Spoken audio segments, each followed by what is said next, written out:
Philadelphia Phillies baseball on Comcast Sportsnet, part of the NBC Sports Group.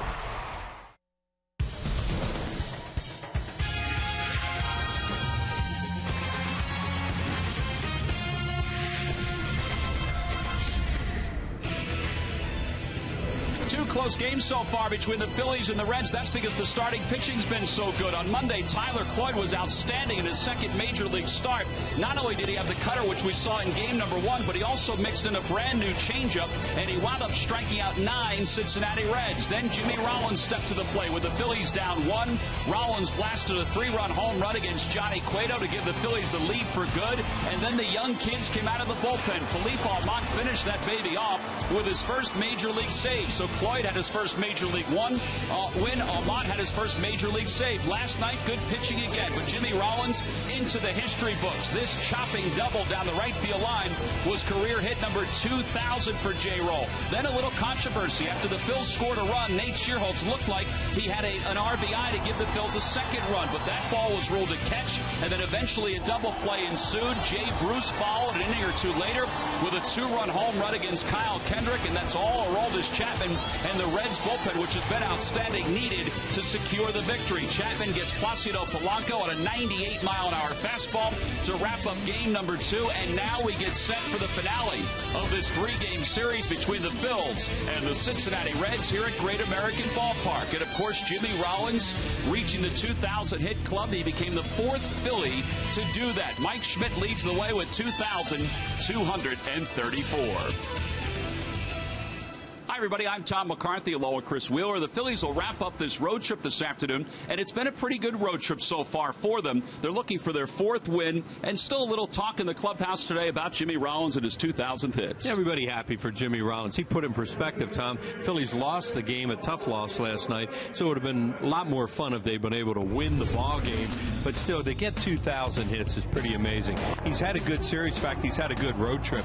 There's a 3-run home run off Johnny Cueto in the rain the other day on a changeup out over the plate. It gave the Phillies a lead. They tacked some more on and then won that game. Last night, hit number 2,000 is his high chopper over Todd Frazier's head down the right field line. It looked like it was really going to be productive, too, because that set up a 2nd and 3rd one out. Unfortunately, they did not score, and that was one of the things that made them lose the ball game last night. This is what he's done in his last 12 games. Excellent offensive numbers, and you don't even talk about the defense that he gives you. Day in and day out, the guy makes the routine plays, makes the double play. One of the best shortstops in the game still at this point in his career. All right, he's back out there again today. In fact, the double play combination of Rollins and Utley is back out there. Behind Phillies right-hander Roy Halladay, who will make the start this afternoon, and he'll be opposed by right-hander Mike Leake, who's making his 27th start of the season. He comes in with a record of 7-8 and an earned run average of 4.45. Well, last night we saw Aroldis Chapman, who we have seen already this year.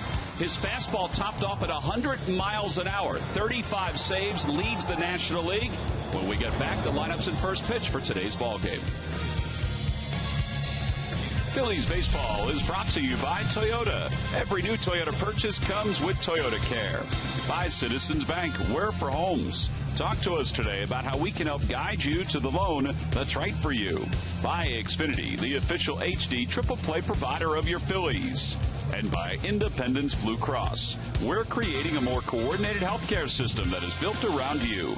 Independence Blue Cross, changing the game.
Todd Frazier is there.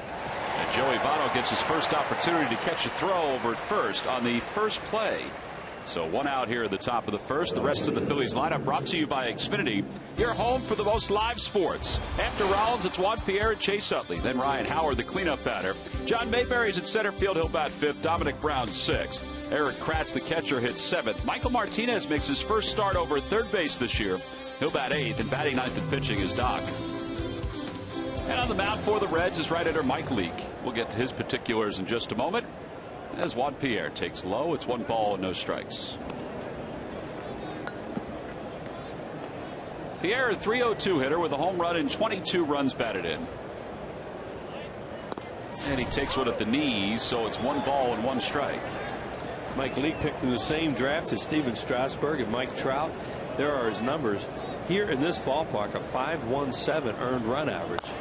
You can hit some long balls off him. He's not a hard thrower. He's a guy who has to hit his spots. He's an outstanding hitter, so it's like they have 9 players in their lineup. You can't just go up there with Mike Leake and think, well, we're in the 9 hole, we'll get this guy out. Of the 21 home runs he's allowed, 13 have come here at Great American Ballpark. Phillies hit 2 off him in the game that he lost to Roy Halladay at Citizens Bank Park a couple weeks ago. Ryan Howard and Eric Kratz hit the homers. That ball is hit toward left center field. Chris Heise is over and makes the catch. So there are 2 outs here in the first inning. Well, it's time now for our Nissan keys to this afternoon's ball game. It's hot here in Cincinnati, humid, going to approach 90 degrees. Well, you can win the season series if you win the game here against the Reds. And Joey Votto's back, and well, all that can do is make a real good team better. Yeah, they don't know how they're going to play him. He's going to play today. They have an off day tomorrow. He might play Friday, but it's going to depend on how Votto's knee feels. They may wind up playing him 2 or 3 times a week, and that's it until he continues to heal. Chase Utley's the hitter. He's 3 infielders on the right side of the diamond, and he takes strike 1. Mike Leake, one of those right-handers, works off the first base side of the rubber, tries to take the outside part of the plate with sinkers, change-ups. He'll throw a cutter. He lasted just 4 1/3 in the last outing against the Phillies, and he allowed 7 earned runs on 10 hits. He's going to get out of this first inning, though, without allowing anything as he throws out Utley. And the Phillies go down quietly and in order here at the top of the first. A 9-pitch inning. We go to the bottom of the first here in Cincinnati.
On. Let's take a look at his lineup for today. It's brought to you by Xfinity, your home for the most live sports. He has 5 guys in this lineup today that haven't faced the Phillies in this series, including Joey Votto, who's the number 3 hitter. Ryan Ludwig bats cleanup, then Jay Bruce and Todd Frazier. Deanna Navarro is the catcher. He'll bat 7th. Didi Gregorius, the shortstop, bats 8th. And batting 9th and pitching, of course, is Leake. And they'll face Doc, who's coming in with an 8-7 record and a 4.02 ERA. Beat the Reds a couple weeks ago. Last time out, evidently was suffering from some kind of stomach flu, and well, he walked 4 in that game, and before that he hadn't walked more than 1 in 14 starts, so he was off a very hot day. Some days he's got a little bit of a problem with that. Hopefully not today. And it's a day where you really want to get quick out, just the way Mike Leake did it in the top of the first inning. Very, very important not to throw a lot of pitches on an afternoon like this. Well, he has good career numbers against the Reds, 3-1 with an ERA of 3.08, and then the no-hitter that he threw in the postseason. He'll face Brandon Phillips, Chris Heisey, Joey Votto to start things off. Phillips back in the leadoff spot where he spent 38 games last year, and he had 351 for the Reds. He's batting leadoff for Zach Cozart, who is battling a stiff back. And Drew Stubbs, who's out of the lineup today for Chris Heisey. 0-1 the count to Phillips. Look at the breakdown on Halladay recently. Mostly cutters and curveballs. Throwing some sinkers, maybe more than he did before he hurt his arm or his shoulder problems. But more curveballs and cutters, and that's what you're going to look for here today. And then he'll throw a changeup in there also. 1-1 the count to Phillips. There's a changeup, and it's a foul ball down the third base line. The ball boy down the left field line let that one go. He had a clear view of it. I don't know if you saw last night the Tigers game where the ball boy interfered with the ball down the left field line thinking it was foul. Yeah, that one was close enough that maybe he didn't see the umpire right away, and he figured, you know what, I'm going to let that one go. I can always go pick it up when it stops rolling, or somebody else can. There's the 1-2 to Phillips. Swing and a miss. He got it with a cutter. First strikeout of the day for Doc. And one out here in the bottom of the first. That ball had some pretty good kick on it. Yep. Brandon Phillips chases. You see the little late action on the cut fastball from Roy Halladay. When he keeps it in that spot and has late movement like that, he is very effective. With one away, Chris Heisey makes his first start of the series. Heisey is 11 for his last 24. Dusty Baker was saying 2 days ago that he was trying to figure out a way to get him in the lineup a little bit more. But his outfielders have been okay, so he can only spot him a start here or there. He bunts in the air. Kratz stumbled and still is able to make the catch. Good reactions by Eric Kratz. He reacted very quickly, almost tied his feet up as he was coming out of the box. And Joey Votto getting the standing O. Here's that play as Tom describes it, as Votto comes up to a big ovation. He stumbled a little bit, but the thing that he had going in his favor is that ball was popped pretty high in the air, so it was time to go find it.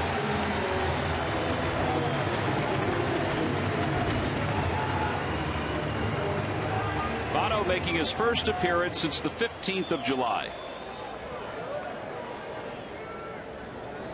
And he takes off the outside corner. It's 1-0. You make your trades, make your waiver deals, bring guys back, and then all of a sudden you bring a guy like this back to your ball club and you're already really good. What a lift that has to be. Well, there's 16 games over 500 without him. But he was having an MVP kind of year when he went on the disabled list. You think about 342 with 14 home runs and 49 RBIs. And he lines a base hit to left field. Welcome back. Lots of credit to their organization. I saw Walt Jocketty a little bit before the game talking to him. He's their GM, and they've done a tremendous job here with filling in with certain guys, developing guys out of their farm system, youth, some veteran players, and a lot of them are having good years. And some of them came out of nowhere to have good years, like Frazier, for example, and Cozart, those kind of guys. So when Votto went down, they could pick it up a little bit for him. Well, here's a guy that's not from their organization, but he also is having a good year in Ryan Ludwig. He's 3 for 7 in this series so far. 279, 25 home runs, 72 runs batted in. And the first pitch over at the knees. It's 0-1. They have stable ownership again here, and with Walt Jocketty and Bob Miller running their system, running their team, and Dusty Baker is their manager and veteran coaching staff. They're well equipped right now to make a pretty good run this year, deep in the postseason if things go right. There's Walt, president of baseball operations and the general manager. Ludwig lifts it in the air to shallow center. John Mayberry didn't see it right away, but Utley was out there thankfully, and he made the catch. They do call it a catch because the ball dropped out of his bare hands, and the side is retired. No runs, a hit. One man left. We go to the second here in Cincinnati.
Dominic Brown are due up against Mike Leake. Yeah, it's that kind of day today.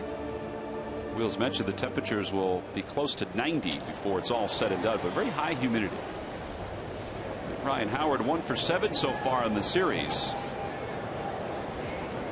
And Howard chops the first pitch foul past Sam Perlaza. 0-1 the count. Phillies, with their loss last night, are now 18.5 games off the pace in the East. More importantly, at this juncture, they're 9 games back in the wild card. Milwaukee and Arizona are directly in front of the Phillies at 7.5 games out. And Howard tosses aside the shift and pokes it to the left side for a base hit. Broke his bat, hit it right on the end of the bat, and hit it where nobody was playing. So first hit of the day for the Phillies. Phillies will return home this weekend and take on the Colorado Rockies. And the first game at 7:05. It's Cabrini College night at the ballpark. All fans 15 and over will receive the Cabrini College knit hats. And there's the hat that Rachel Montreal, one of the Phillies ball girls, is modeling. Pretty sharp hat. Saturday's 7:05 start. Sunday the 9th is a 1:35 start. Get your tickets now at Phillies.com for all 3 of those games. Facing Leake right now, you're thinking fastball, cutter mix. Fastball 46%, cutter 25. And last time out in his last start, threw a lot more cutters than fastballs. And that's what we've seen so far today, throwing a lot of cut fastballs. Mayberry takes one of those cutters outside. It's 1 ball and no strikes. You see 2 pitchers today that really like that pitch in Halladay and Leake. Mayberry 1 for 6 so far in the series, but over the last 6 games he's hitting .435, and this has been a very good road trip for him. You can also say it was a good final couple weeks of August for him too. It's kind of carried over. The umpires for today's ball game: Jeff Nelson is the crew chief. He's at second. They had a tough night last night. Give some credit though to the Phillies players after the game and even today. They all said the right thing. Talked about human error, how everybody makes mistakes, even though that was a whopper of a mistake last night. Yeah, because the Phillies had second and third and 1 out and didn't score later on. So, you know, that's one of those things where the umpires made a mistake. It cost them, but they also had their chances, and they didn't produce after that. 1-2 the count to Mayberry. And Mayberry floats that one over the head of the shortstop Gregorius. Yeah, that's why it's so nice to have a man on base, because then you cheat a little bit for double play depth, and as opposed if there's nobody on base, that's an out. There's a base hit. Here's the play last night. Really tough for everybody involved. It sinks so quickly. Stubbs does a great job of selling it there, and then he fires it back into second. They're going to the base runners. Some of them had to think that that ball was on the ground because they had a good look at it, so they're starting to move because they're going to get forced. Ryan Howard admitted he had no idea what was going on down there. Juan Samuel said, I told him to come back. Then next thing I know, he's running forward. He said it was really hard for him to see there over at third. It was just a mess. Well, and Stubbs, after the game, said that he wasn't really trying to sell it. Yeah. He was trying to get the out at second base. Well, you know, he didn't. I think he knew he didn't catch it, but you may as well come up and do what he did. Here's Dominic Brown, who takes inside. It's 1 ball and no strikes. A lot of times when they trap it and fake it, it becomes really obvious because they oversell it. But in that case, he just continued to play, and I think that was another thing that had everybody confused. But if you're the base runner out there at second, you could see he trapped it. Runners on first and second. 1-0 the count to Dominic Brown, who's hitless in his last 20 ABs. Outside, 2-0.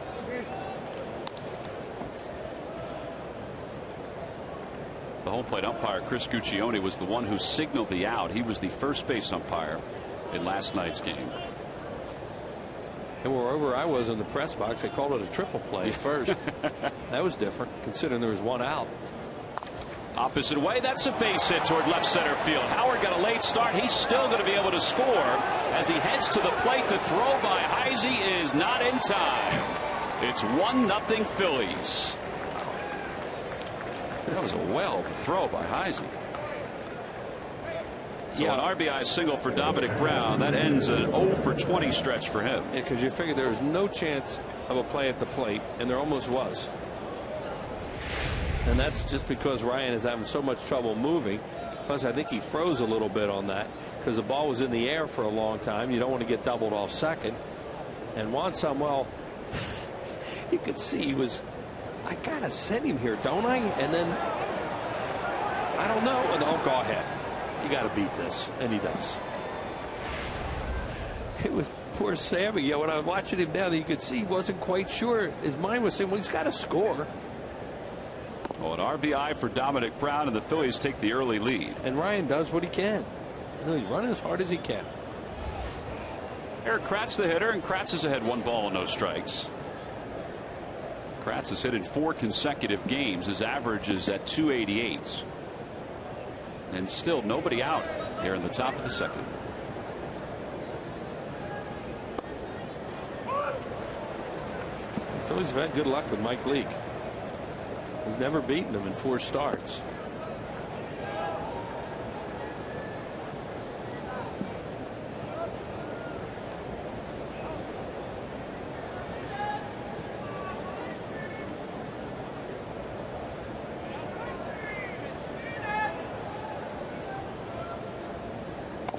Kratz takes wide, 2-1 the count. He was picked 8th overall in that draft we were talking about. Strasburg #1 and Mike Trout 25th. That's the difference between a kid who was from California and went to Arizona State and a kid who grew up in New Jersey. Yeah. That was one of the things they said, that because he was in the Northeast, they didn't know what kind of player he really was. Right. Here's the 2-1 to Kratz. And it's 2-2. Sure, you play one of those big programs like that in the Pac-10, and you know, it's the conferences in the South where they play so much. I feel like they have a better read on the guy. Kratz will be followed by Michael Martinez, who's out of the on-deck circle, the #8 batter.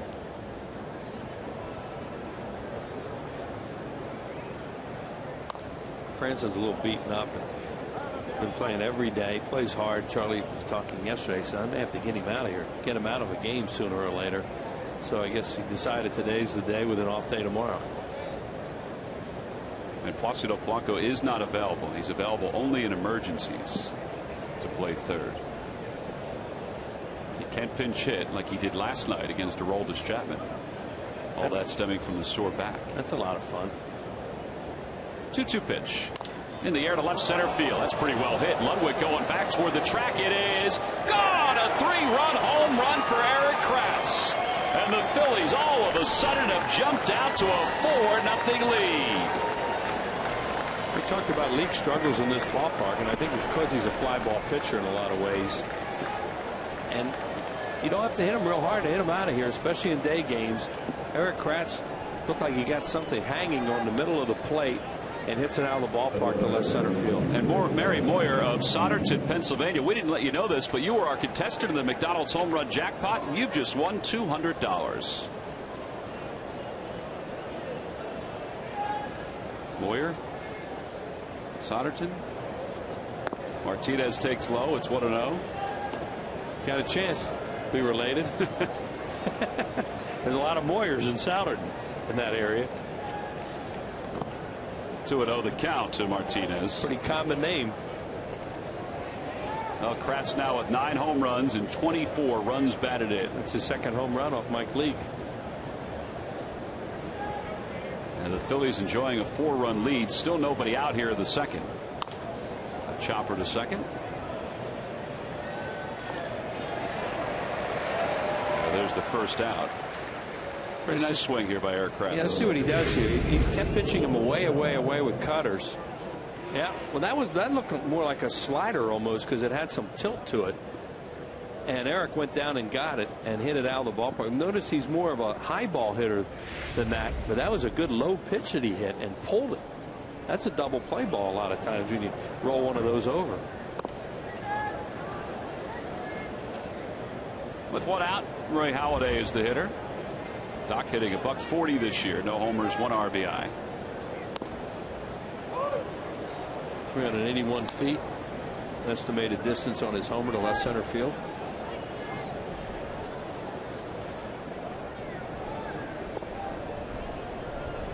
.22 home runs thrown now by Leake, 11 to right-handed hitters. So I guess that's pretty even. But as you mentioned, he's given up more of those homers here. Yeah. 14 of them here. The ERA is over 5 in this ballpark. Well, whatever the case, it's nice to have a 4-run lead. Yes. Halladay takes outside. 3-2 the count. Few appreciate it more than the guy at home plate.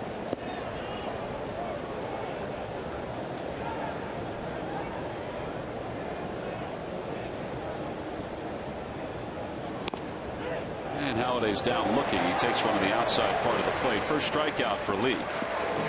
And there are 2 outs. Jimmy Rollins is coming up. Let's check in with Greg Murphy. Murph. All right, T-Mac. Well, you guys talked a little bit about it in the open, but it was a special night indeed for Jimmy Rollins last night as he collected his career hit number 2,000, all in a Phillies uniform. And obviously the celebration was tempered a little bit because the Phils lost that game, but when he went back into the clubhouse, they were there ready for him with a bottle of champagne with his picture on it, commemorating the 2,000th hit. And Placido Polanco and Juan Pierre, 2 guys who are in that club, gave him the bottle of champagne. His teammates cheered, of course, and Polanco said, "Welcome to the club." So a special moment for Jimmy Rollins, and he told reporters after the game that you know, it's a great accomplishment, but he has his eyes set on one more, and that's catching the guy that was his manager for a long time, Larry Boa, who has 2,191 hits. That's the number Jimmy Rollins is looking towards, and he's going to try and track him down pretty soon. All right, Murph, we appreciate that. Rollins flies out to right to finish up the second. Phillies score 4.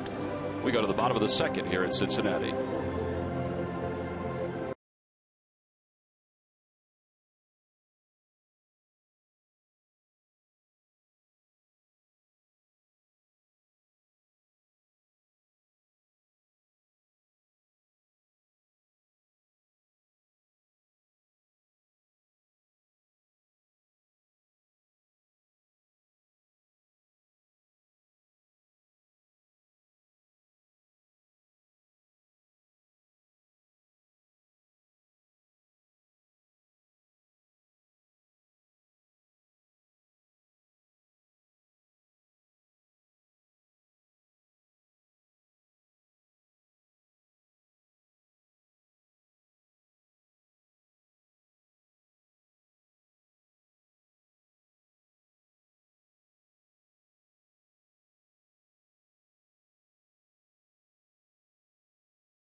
With Comcast Sportsnet on TV and online. Get updated stats, scores from around the league, and news from our team of insiders. Check out In-Game Live now at csnphilly.com. Now the Fanatic Dangle hat making an appearance here in Cincinnati. Wonder if he snapped a photo of that and sent it in for that contest the Phillies have been having all year.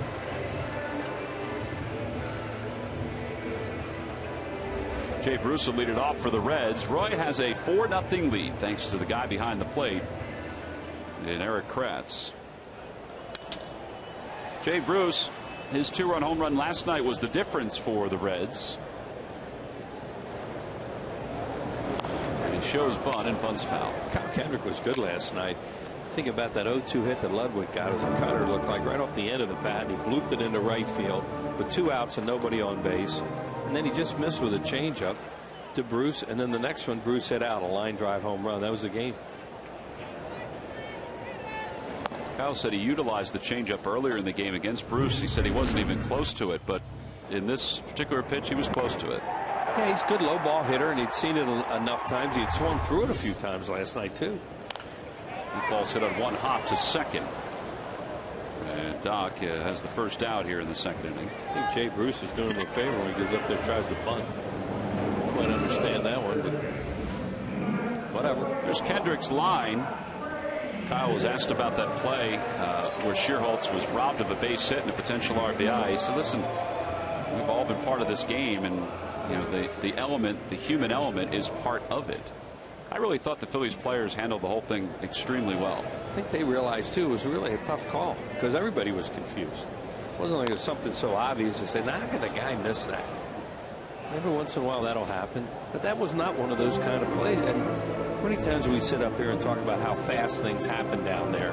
And it's really easy to talk about them later, but at the moment, the speed is unbelievable of the play. 0-1 the count to Todd Frazier. And Frazier takes a strike. It's 0-2. A lot of the talk down there this morning was what we brought up on the air last night. If they do go to this replay next year, what are they going to do about base runners in those situations? How are they going to sort everything out? Swing and a miss and a breaking ball. 2 gone. Second strikeout for Doc. It was a good curveball, looked like.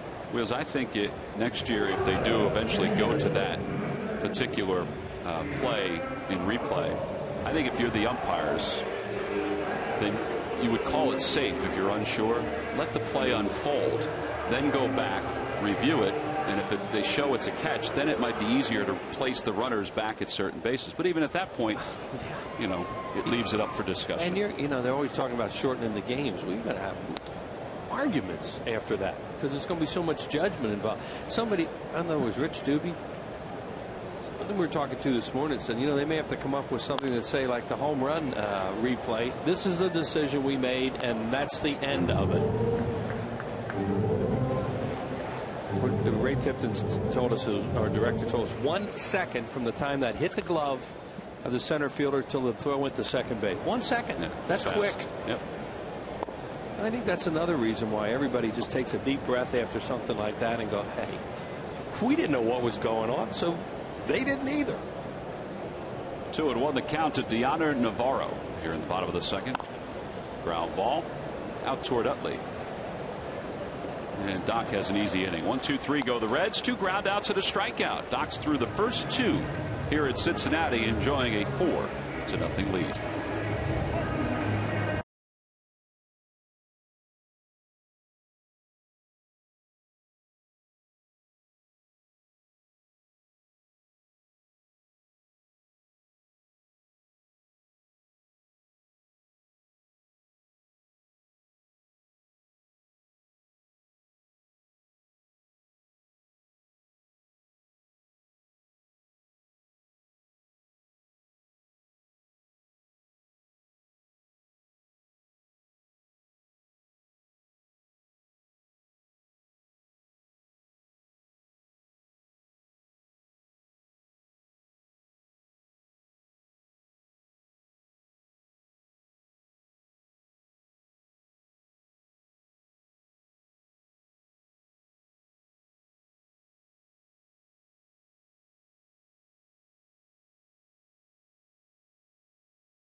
Phillies.com. Go to the fans section for all the information, and please submit your answer on the subject line.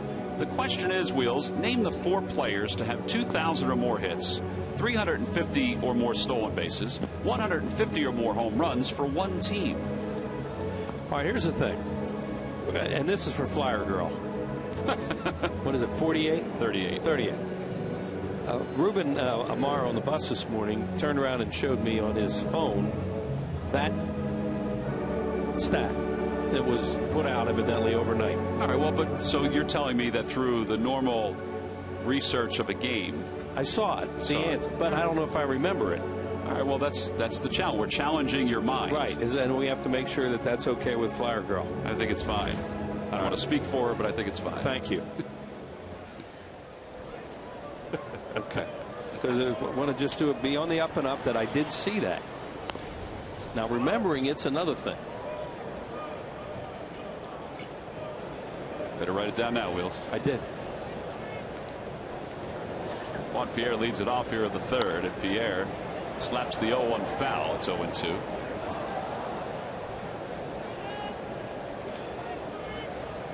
Well, one of them is Jimmy Rollins. Yeah, that would be appropriate. Inside and low, 1-2 the count to Pierre.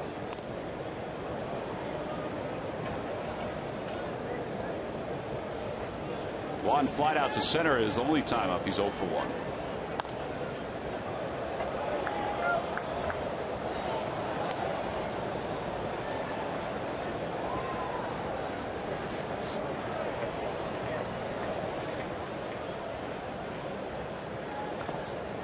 Talked to Juan the other day about, being tied with Maury Wills in stolen bases with 586. And I had forgotten that he was with the Dodgers for 3 years, that, he and Maury Wills became pretty close. And he said just to be in the same category as a Maury Wills, he said, that's special. He said, I take none of this for granted, none of it whatsoever. He said, that's why even though I don't play every day anymore, I work as if I'm starting that day's game.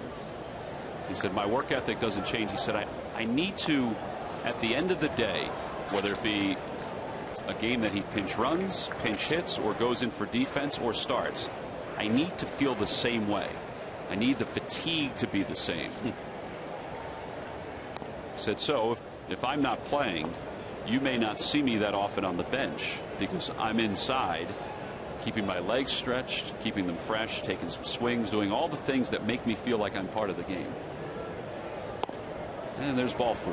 Well, he's a National League type of player in that if he's not playing, he really comes into play in a tight game near the end of the game in a close game, because he can do some different things for you.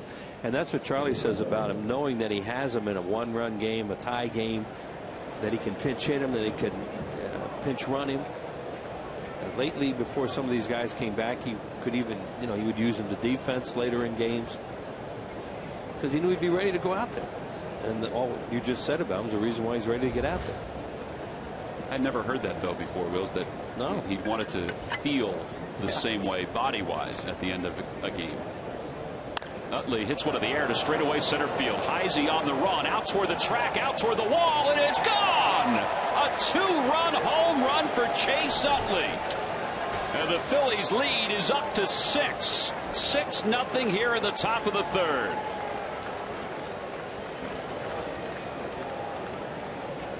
Well, he plays possum on a lot of pitchers because he doesn't swing at the first pitch very often. Everybody knows that about Chase Utley.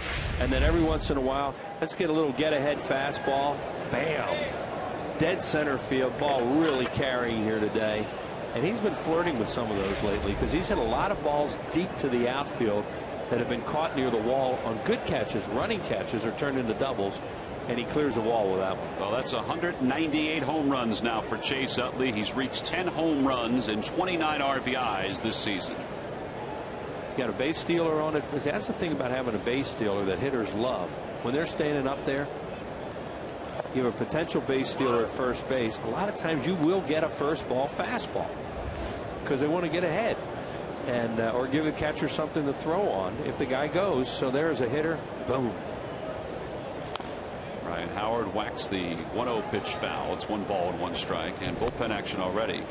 Alfredo Simon is up and throwing. The league has a lot of real good games, and they don't have these.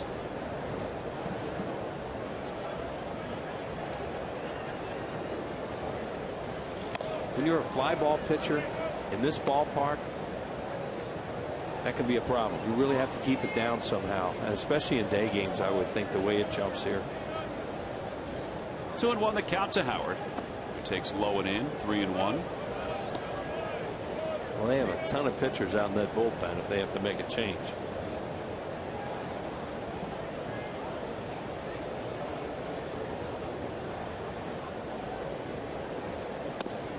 And Howard draws a walk as he takes a fastball inside. Ball 4. Second walk of the inning by Mike Leake. 1, 2, 3 first inning, and a ton of base runners since then. Follow the Phillies with the MLB.com At-Bat 12 app for your iPhone, iPad, Android, BlackBerry, and Windows Mobile. Get live audio, pitch tracking, video highlights, and more. Text At-Bat to 31826 or visit Phillies.com. for the Tens. I think the umpires are talking about whether that was ball 4 or not. It was. Yeah, Ryan Howard turned around and said something to the home plate umpire. Ball 4. You know, there was a little hesitation there. Oh, see, now they're going to bring him back toward the plate. I still thought it was ball 4. As far as my count goes, maybe I was wrong. Chris Guccione is going to go over and talk to Charlie Manuel about it.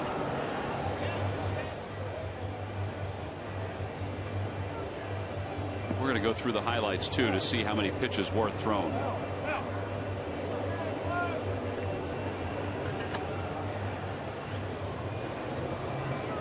Ryan Howard turned around as if to say, hey, you know, I think they told him to go to first, and it was almost like he was acting like, I don't think I should.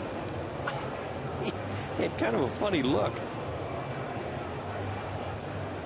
See, now they're discussing it. Jeff Nelson is the one who's moving his hand back and forth. He's the crew chief. There was one pitch that was thrown very quickly for a ball, and then Howard fouled the second pitch off. Here's a quick look at Ryan Howard's at bat. Here's pitch 1, strike. Pitch 2, foul ball. Okay, so there's 0-2. That's ball 1, ball 2. All 3 he walked him. All right, so the first pitch that was called a strike, the board put up ball. Right. So there were 5 pitches that were thrown. The board just had it incorrect. Okay. So the 3-2 is hit in the air to left center field. Heisey's going back. He has room at the track, and he makes the catch. All of a sudden, Mike Leake is thinking, I'd rather take the walk. Yeah, that almost cost him 4 bases. Now you see what Leake has done against the Phillies. It is 2 starts, 13 earned runs. 4 homers.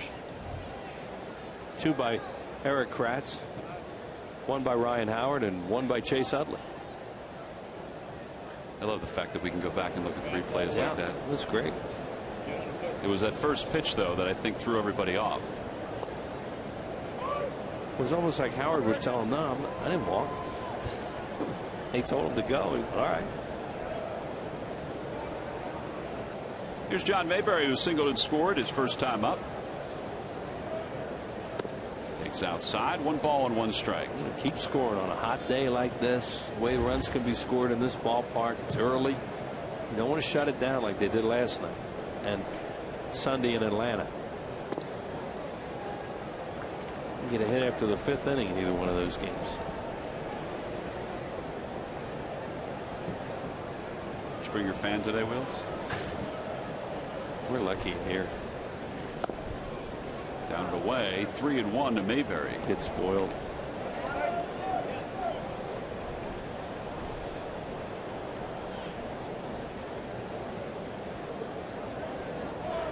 Mayberry lines it to left field. Ludwig going back, and that one is off the top of the wall.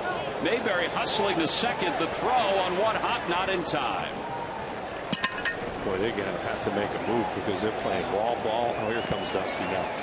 They're so lucky they didn't have 3 homers in a row. Yeah. You think about it. Mayberry thought that was a home run. They really had to pick it up between first and second. He thought that was the same ball he hit the other night. Well, the Phillies are pounding Mike Leake here in the 3rd inning. Here it is again. He hit a home run just like this the other night. A line drive home run that went into the first row. Look how close this one goes in the first row, right below the yellow line. So an early exit for Mike Leake. The Phillies have a runner at second with 1 man down. They've scored 2 in the inning. They lead it 6-0.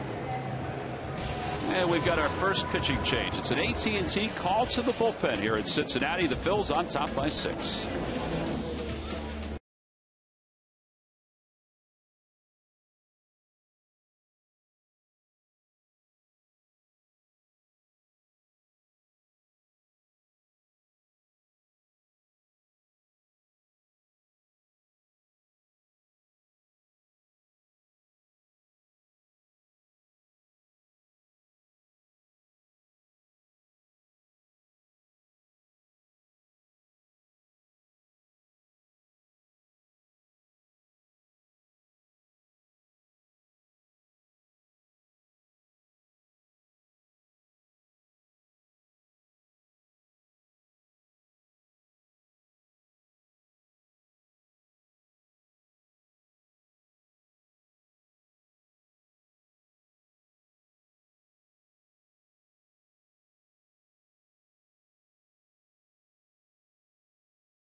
lead right now in the National League Central, but he had seen enough here at the top of the third with 1 out. His pitcher just didn't have it.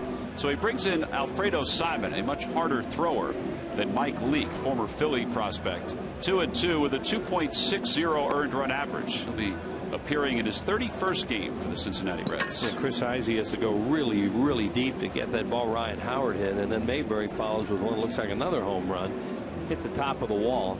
That's when you figure, you know what, that's enough today, and just not Mike Leake's day, and he's gone real early. So Mike Leake allows 6 hits and so far 6 runs. The runner at second is his responsibility. Dominic Brown, who drove in a run for the Phils, the first one of the day, is the batter. And Mayberry will take his lead off second. Brown put the ball to the left of second base last time. They're playing him that way again. Give him the alley in right center field. Now the right fielder Bruce is moving over to his right a little bit. Well, now he's just strolling around. He's going back to straightaway right field.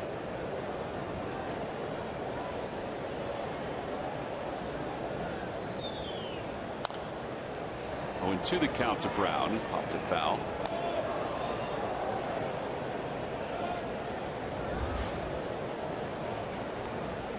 An RBI for Dominic Brown was his 13th.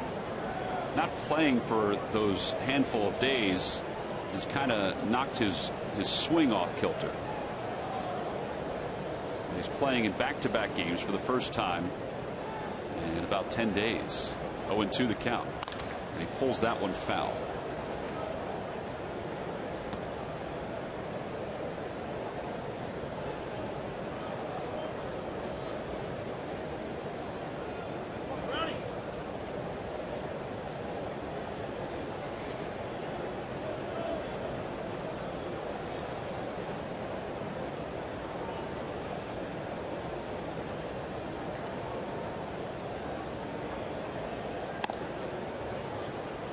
Phillies are trying to win this game and finish off what would be a 4-6 road trip.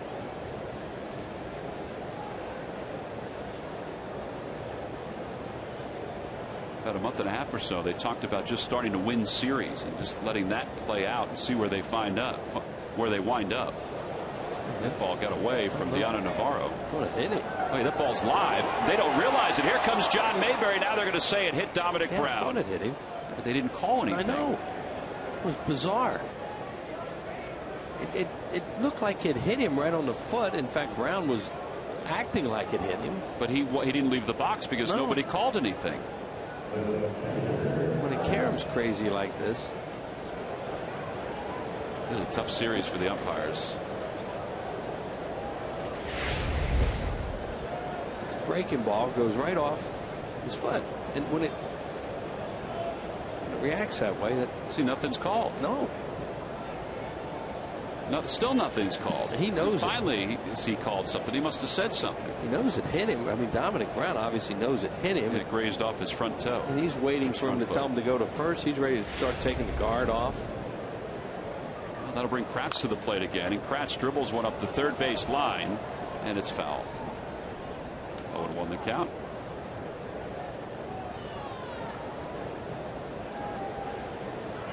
What you saw Chris Guccione do, waving the hands high when Mayberry was coming home, that's what they normally do if a batter has been hit by a pitch. Yeah.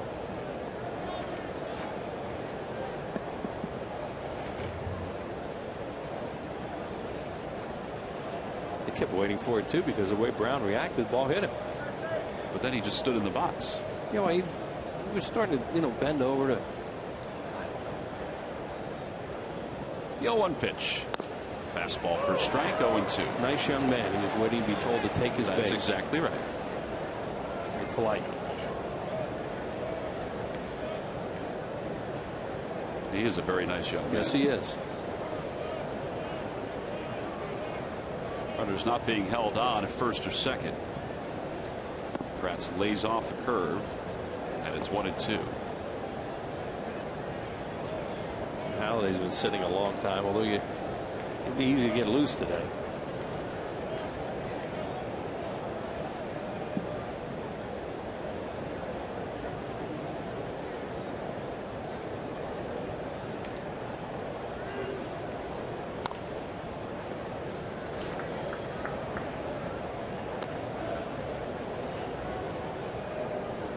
Kratz's home run back of the second, as we mentioned, was his 9th. It continues to help the Phillies catchers. Ruiz, Schneider, LaRude, Kratz lead baseball in extra base hits from that position. A couple other categories too, but they've really done, I mean, it's been they've done a great job. Kratz lifts that one in the air up the first base line. Votto makes the catch. Infield fly rule was called. Kind of jammed himself on a hanging curveball there. Pitch you'd really like to have back, probably to take. But it must have looked so good floating up there that he couldn't resist it.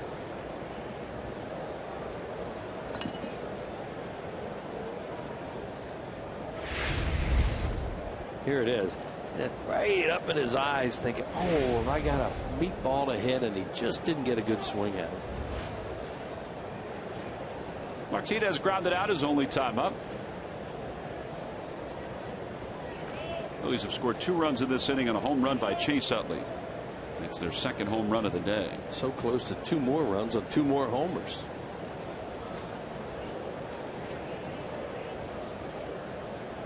That's my point about in this ballpark. It's only the 3rd inning and they've only hit twice. And you have 6 runs. Oh, that looks great. That's nothing in a day game here. It's like playing in Denver.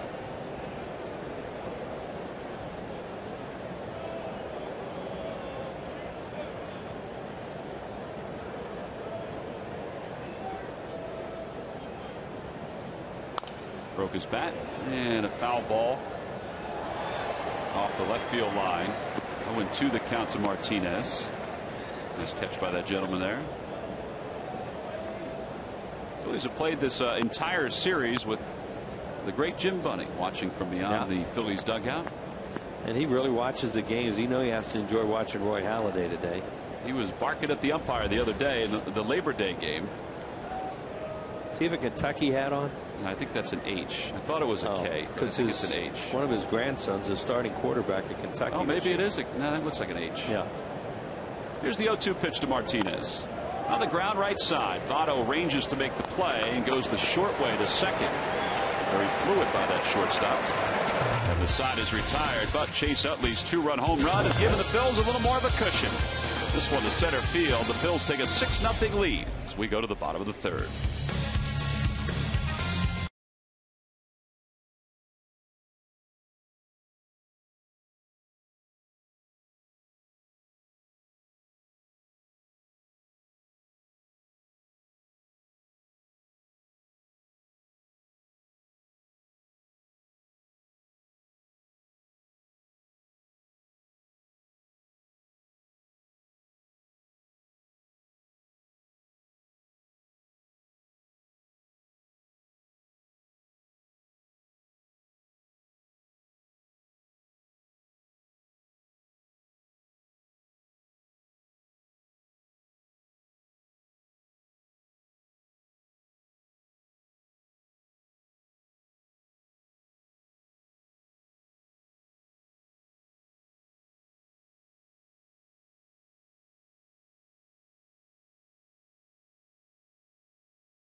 Phillies baseball is brought to you by Ford. Ford is America's brand. Go further. Visit your Quality Plus Ford store today.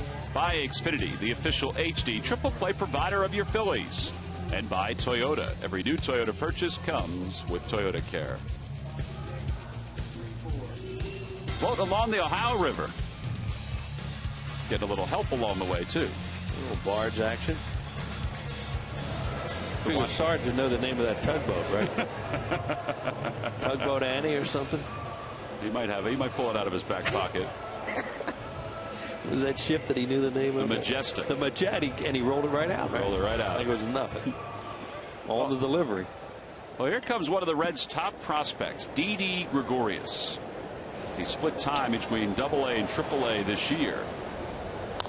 And he loops one to left center field, and Pierre robs him of his first major league hits. Nice play by Juan Pierre.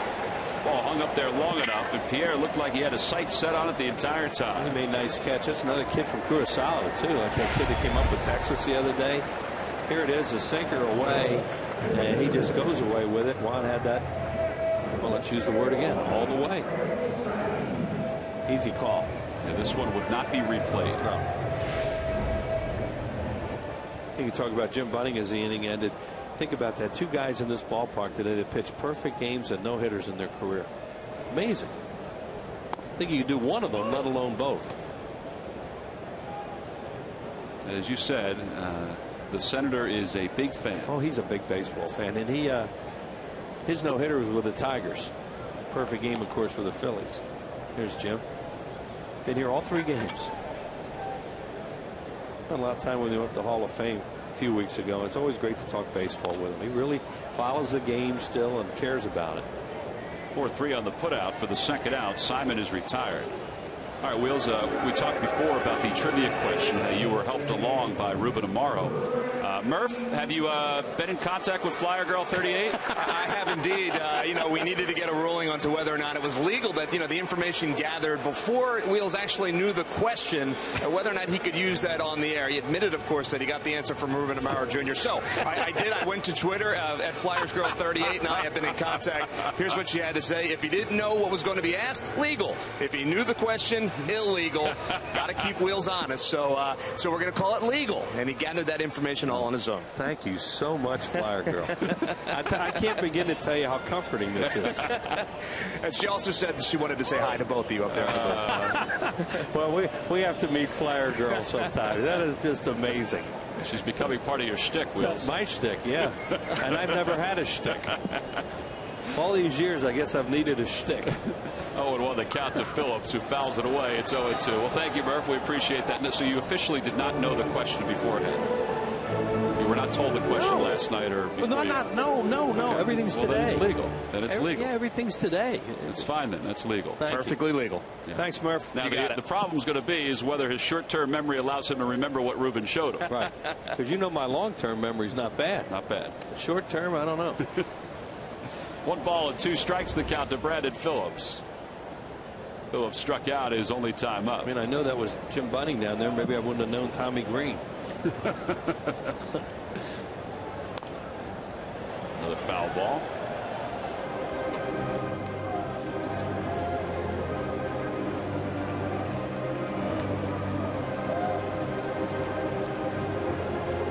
Doc had a really quick second inning, which was obviously important, or is obviously important, as he goes along in today's game. Back toward the box, and an easy play for Halladay. That's a shutdown inning. That is a shutdown inning. He's retired 7 in a row. The guy who loves to say that better more than anybody is coming around the corner in just a minute with the Phillies on top 6-0. Here comes Tugboat Annie.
They've already dipped into the Reds bullpen.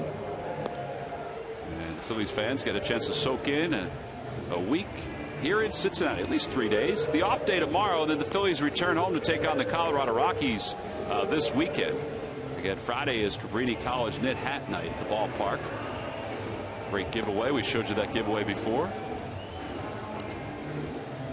As we go to the top of the fourth, Roy Halladay will lead it off for the Phils. It'll be Halladay, Rollins, and Juan Pierre. 9-1-2 against Alfredo Simon. Gary Matthews joins us up here in the booth. Phil's got a lot of offense while you're away, Sarge. Yeah. Ball carrying. Nice to see Utley connecting with one where no one catches it. Halladay takes it inside. It's 1 ball, no strikes. Doc struck out looking his first time up.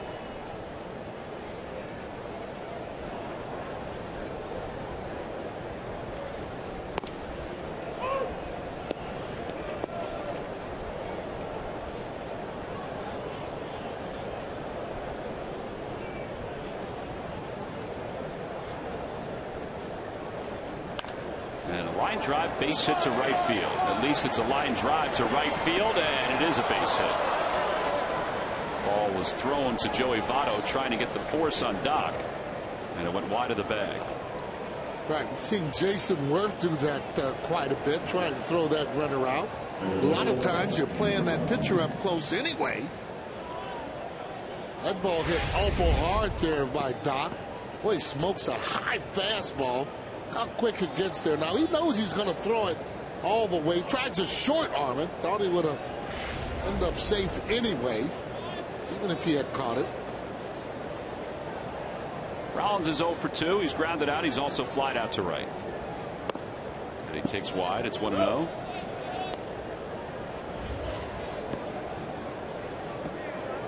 Rollins said of his ball that he hit last night against Jonathan Broxton, he said he knew it wasn't going to go out when he made contact. He said he missed it by about an inch. The Reds aren't going to miss that opportunity there to get a double play. 4-6-3.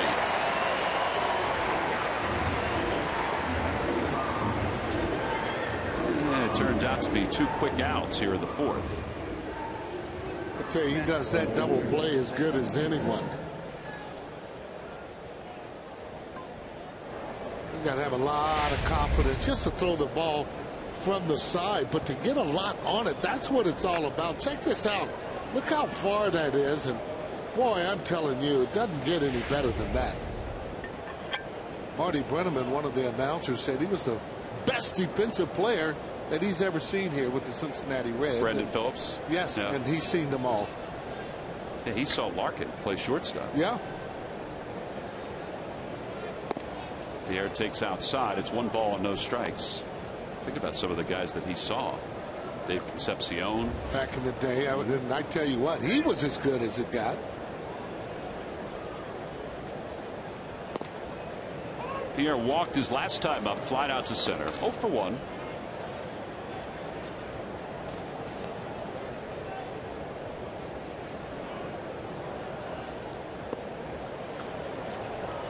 From 95 to 88 with the changeup. That's what makes it tough, the arm motion. Well, most hitters can hit any kind of a fastball if you're here with any consistency at all. It's that off-speed pitch that separates the men from the boy.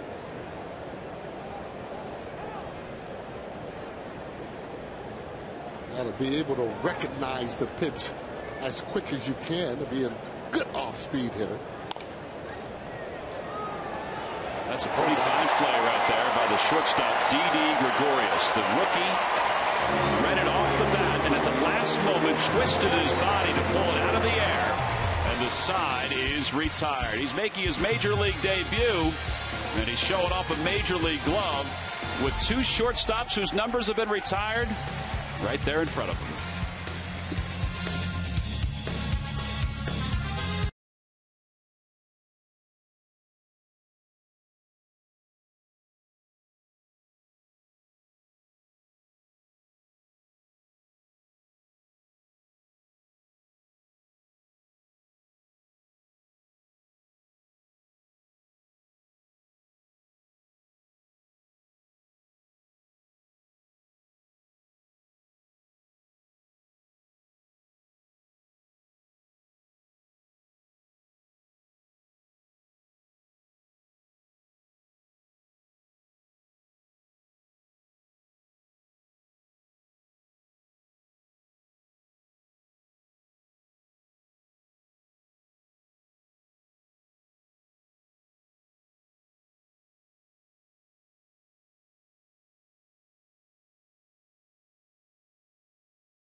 Buy right with WB Mason for the brands you want at prices you'll love, like Avery Clear Label Index Makers for easy organization. From who?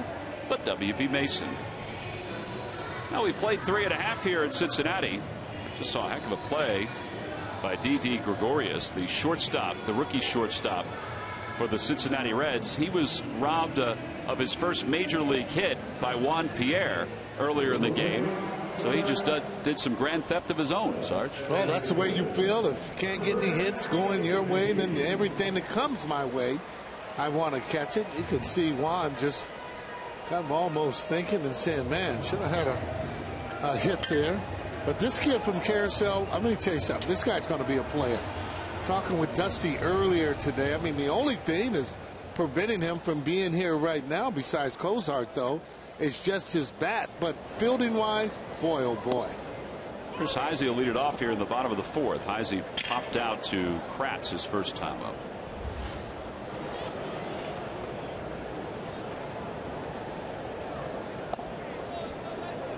Heisey went to Messiah College in Cumberland County in Pennsylvania. He is the 3rd player from Messiah College to make it to the major leagues. 1-2 the count. Last year he was one heck of a pinch hitter for the Reds. That kind of opened up some doors for him to be part of this year's team. But now as a regular, when he's out there, he's hitting the ball pretty good, like right there. Toughest job in baseball to be able to come off the bench and pinch hit.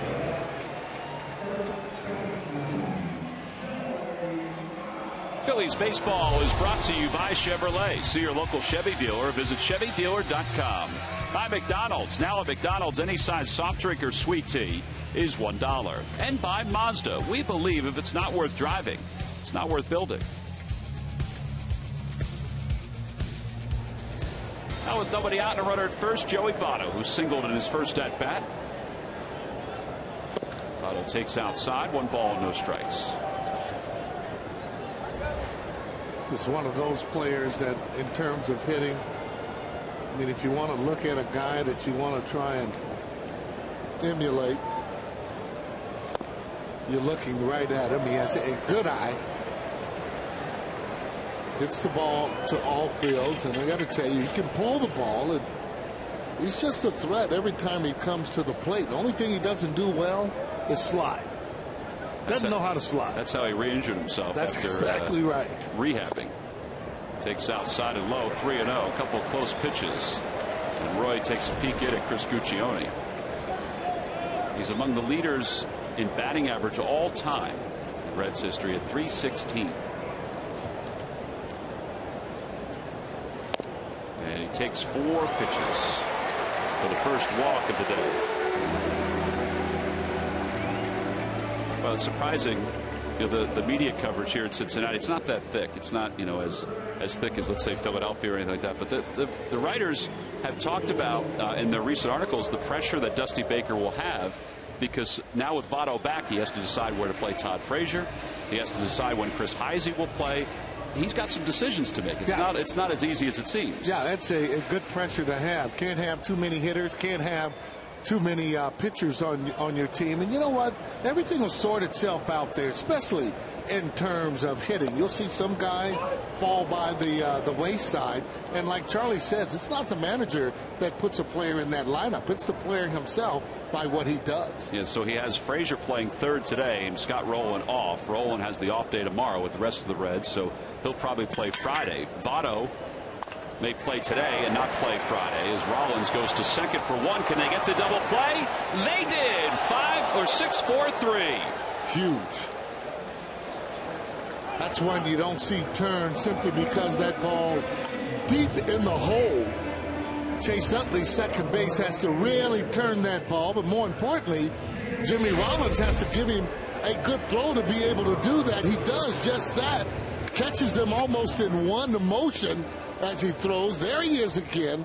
That's that toss you need. A little clumsiness with the feet, but he got it done at second base with another strong throw. Well, I can see what you're talking about Votto's slide. I mean, he was trying to get out of the way anyway, but that was a wacky slide that he had at second base. He's going to have to start going head first all the time. Bruce fouls that off his foot, and it's 0-1. Look at this slide, Sarge. Ready? Right. This is what we're talking about. I mean, that's not the way you want to do it. No. Oh, there's some things that major league players can't do, and I would bet that he thinks about it before he's going to slide.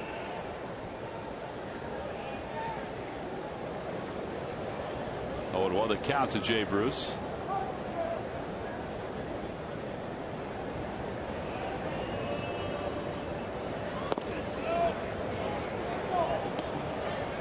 One good thing, though, they have the right guy running, and Ludwig, not a fast runner.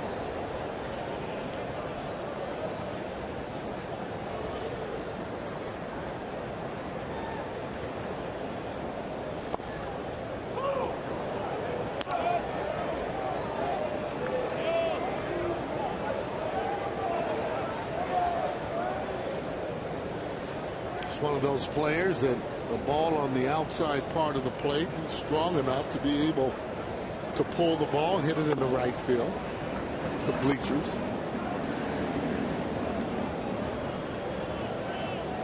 .31 home runs to date.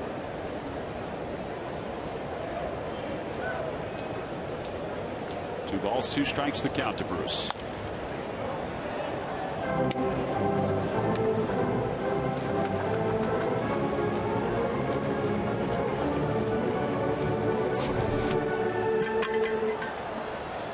The majority of his hits are to right field, but he has the ability to shoot it the other way if he needs to. Now the 2-2 pitch. Oof. Awfully close, 3-2. Now those are some of the pitches that Doc wants. You got a breaking ball that backdoored him that might have been off the plate just a little bit, certainly high enough, and that one maybe calling it low, but certainly caught the plate. Izzy's at third with 2 away. And a curveball pulled toward right field. That's going to drop for a hit. And it's going to go to the wall. Run scores. Bruce on his way to second. He's there sliding. An RBI double. Doc came down, and I think he said something to Chris Guccione as he was going back toward home plate, looking for a baseball. I think he thought he had him struck out a couple pitches earlier. Yeah, well, Doc, one of those pitchers that when he's throwing a pitch, obviously trying to set that hitter up. But when he gets a pitch in a certain location and in the height, he'll go back to the well. He did with a fastball, wasn't able to get the call. 2 away, runner at second base. And Todd Frazier, who struck out his first time up as the hitter, and he takes a strike. It's 0-1.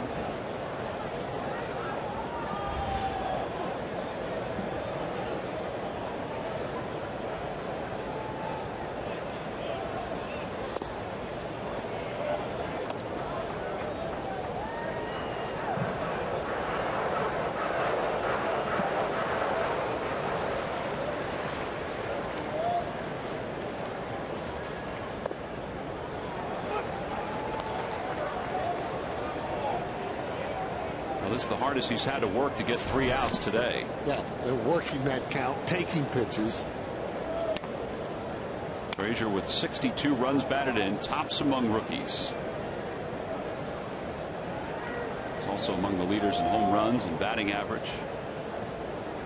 A cutter waved at it, missed, 2-2. It's a tough pitch. You can see the balance, no balance by Frazier on that particular swing. That's when you know, again, that pitcher has done his job. That's what he wants. Any hitter that hits the ball, he wants them off balance. Towering fly ball, left center field, playable for John Mayberry. And Doc gets out of the inning and allows just the 1 run. So it's a 22-pitch 4th inning for Doc. He allows the RBI double to Jay Bruce. 4 in the books here in Cincinnati with the Phils on top by 5.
Friday, Saturday, and Sunday, the 21st, 22nd, and the 23rd. Now, a note that we just came to today. This Saturday, the 22nd start time is 4:05. So that's German Heritage Day at the ballpark. It's a 4:05. It had been listed as a TBA. Sunday, the 23rd, all fans 14 and under will receive the Total Cole Hamels action figurine.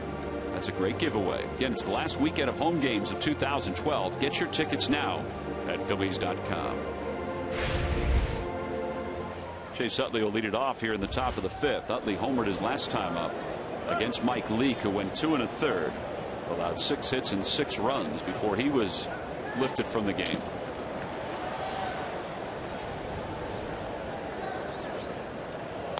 Utley takes a strike. It's 0-1. They have the 3-man overshift on against Chase, which includes the shortstop Gregorius over on the right side of the diamond. But he has been pulling the ball quite a bit.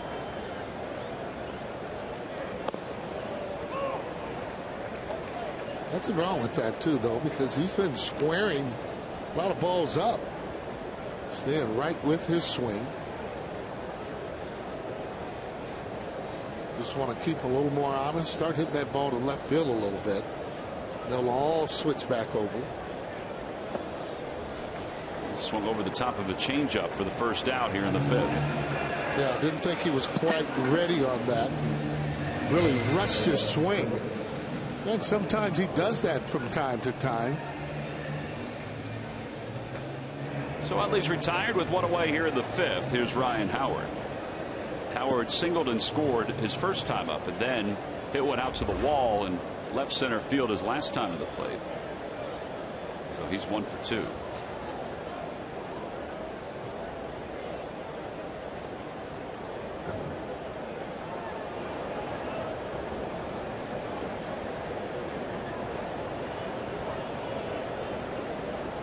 They again have the 3 infielders on the right side. Phillips, the second baseman, is out in shallow right field, this time for Howard.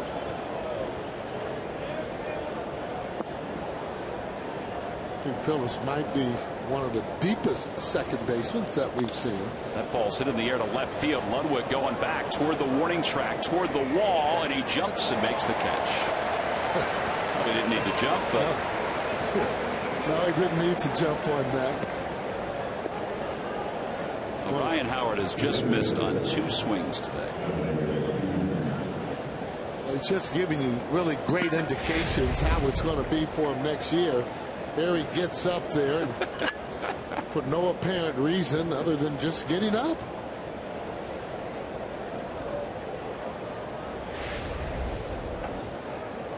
I think Chris Heisey said something to him as he was going back to center field because Ludwig was laughing. Did you really have to do that? Here's John Mayberry. Mayberry 2 for 2 today, a single and a double. His average is up to 257.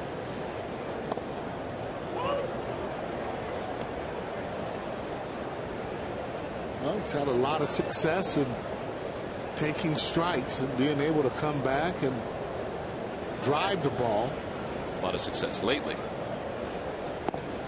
I just don't understand how you take pitches that are in that area for a right-handed hitter. Different ball game these days. Just kind of wondering what pitch you're actually looking for.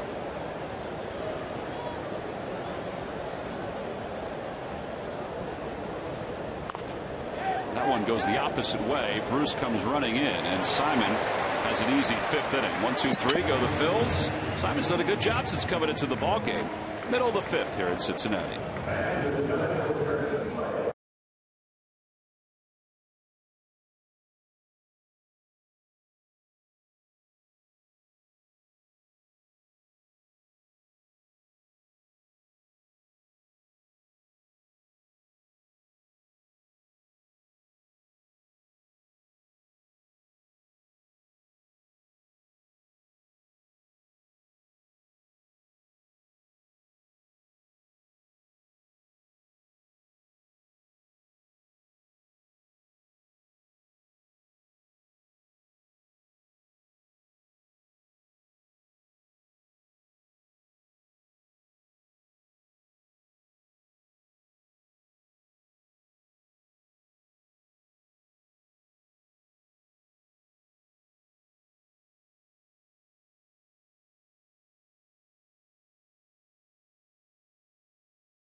by Citizens Bank. Make an impact in a child's life by becoming a mentor, coach Little League, become a tutor, or be a community volunteer. A small influence can make a huge difference for a child. Good banking never takes a day off. Citizens Bank is open all week, including Sundays.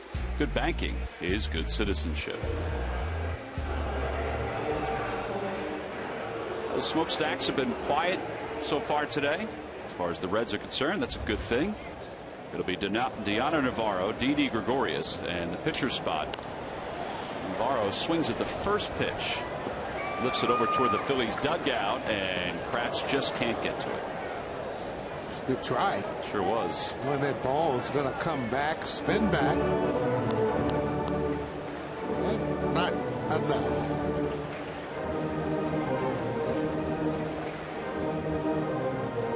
The other day, Doc was talking about Kratz and how well he's done. It was kind of interesting. Doc said, I knew he would be okay defensively, calling a game, receiving the ball. As Halladay throws the 0-1 off the outside corner. He said offensively he's been a pleasant surprise. See, I thought it would be the opposite. Yeah, well, likewise. I mean, the offense, though, for me, he's just been off the chart. Dominic Brown out into the gap in right center field, and that one is a one-hop over the wall. And Navarro is at second with a ground rule double. Yeah, there's some things still, though, that he's doing wrong and having really great success. But when you start to talk about Kratz's power, I mean, he's been driving balls and being able to hit fastballs that are 98, 99. Can't teach that. And he sure has done it.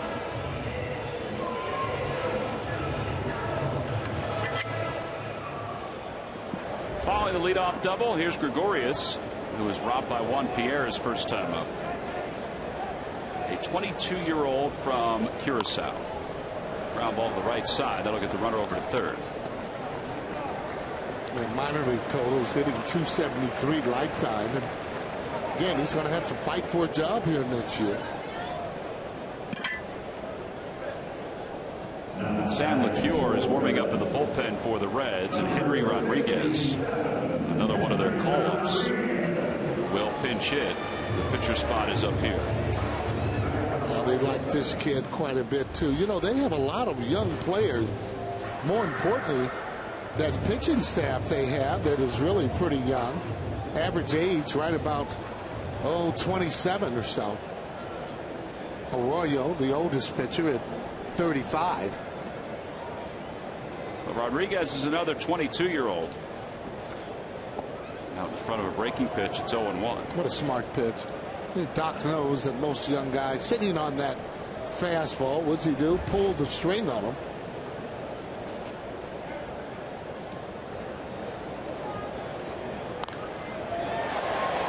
That's a foul ball. 0-2 the count. Rodriguez appeared in Single-A and Double-A this year. Combined, he hit 284 with 5 home runs and 35 runs batted in. Now coming into the league, 307 lifetime there in the minor league. So that would tell you right there that this kid can hit. Gonna be a pretty good hitter, you would think. Here's the 0-2 pitch, and that cutter missed outside. It's 1-2.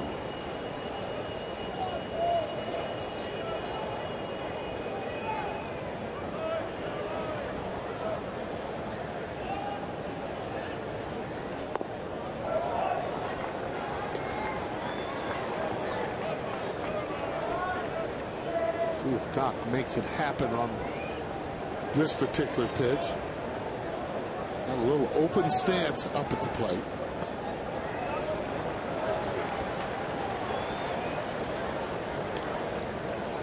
Halladay had a 22-pitch fourth inning. And here he's facing a pinch hitter with Brandon Phillips on deck. With a runner at third, that's Navarro. He doubled to start the inning.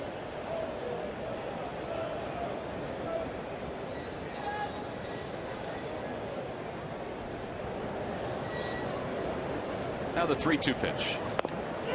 On the outside corner, called strike 3. Boy, I tell you what, he just willed him into calling that pitch right on the outside part of the plate.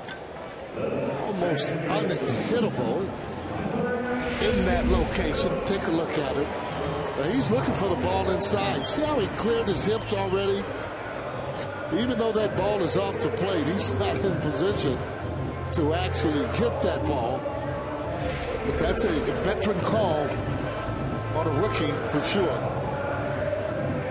Doc's been trying to pepper that corner the last couple innings. He hasn't gotten many of those calls. Brandon Phillips 0 for 2. He struck out back in the first. Hit a tapper back to the mound his last time up. And he waves at the curve. It's 0-1.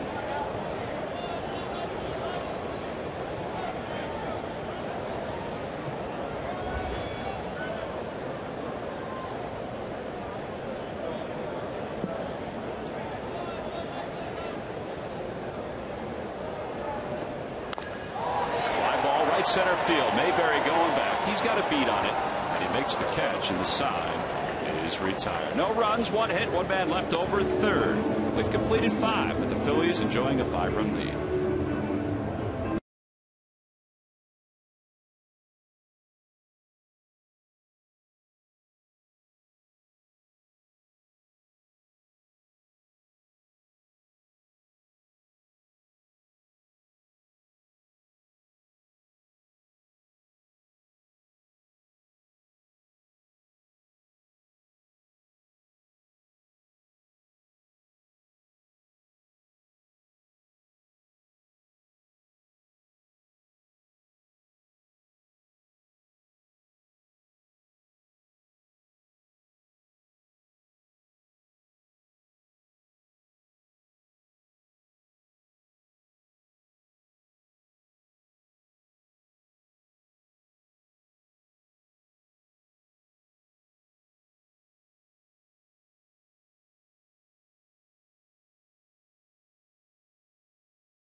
Is kicking it into gear as the dog days of summer wind down. Jimmy has had struggles at the plate all throughout the season, but his defense has been solid as usual. And number 11 continues to show how important his glove is behind Philly pitching. In addition, his bat has started to productively connect as we head down the final stretch of the season. Rollins' success in the field and at the plate is what makes the Phillies go. And it's brought to you by Independence Blue Cross. Changing the game. New pitcher for the Reds is Sam LeCure, who comes on here in the top of the 6th inning. Phillies up 6-1. LeCure 3-2, 3.23 earned run average.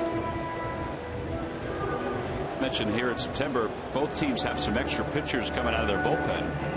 And on a day like this, it certainly helps the Reds.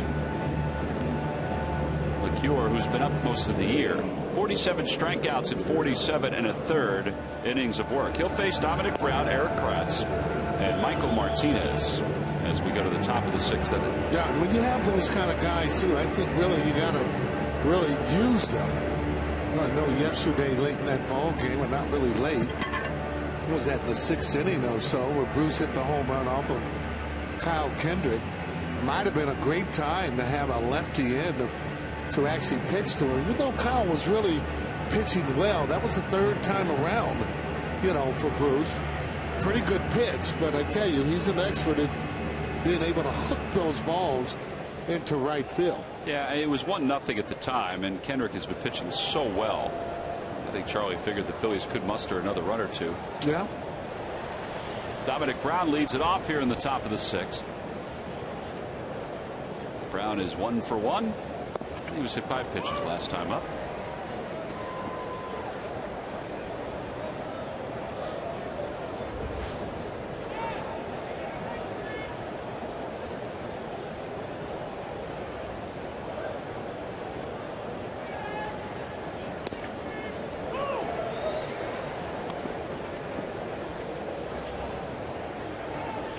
Good pitch if you're actually looking for it. That ball up in the zone. kind of hanging a little bit. Slider or curveball, look more to be a slider. Brown sends it to left field. On the run is Ludwig, and he makes the catch.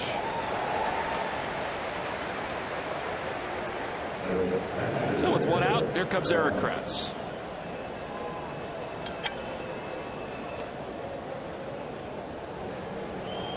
Kratz is a big part of this game. He had a 3-run home run in the second inning.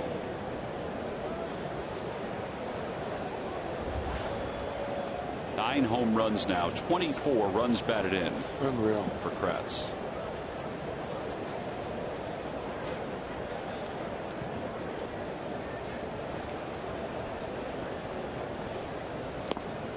You combine his numbers with Carlos Ruiz. That's 23 home runs and more than 80 RBIs from the catcher position. Yeah, that's a breaking ball he hit. That one down in the zone. He just got another one that was up. And again, the power that he's displaying there really will catch your attention. And you're right about that production there and the catching. When you talk about that and you compare that to where, say, the Cincinnati Reds are, they're closer to probably last in the National League. In power numbers. In power numbers, RBI numbers. Ball's hit hard to third. Frazier bobbles and still is able to recover. Well, 2 outs, and Michael Martinez is coming up. Phillies social media followers, get your ticket now for a Phillies social pregame event on Monday, September 10th. Now, the ticket package includes a Vance Worley Twitter tee, access to a special batting practice viewing area, a concessions credit, and more. For tickets and information, visit phillies.com/social media. Call or email with questions.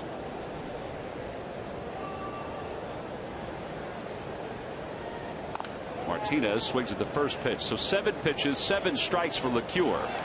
And the Phillies go down rather quietly here in the 6th inning.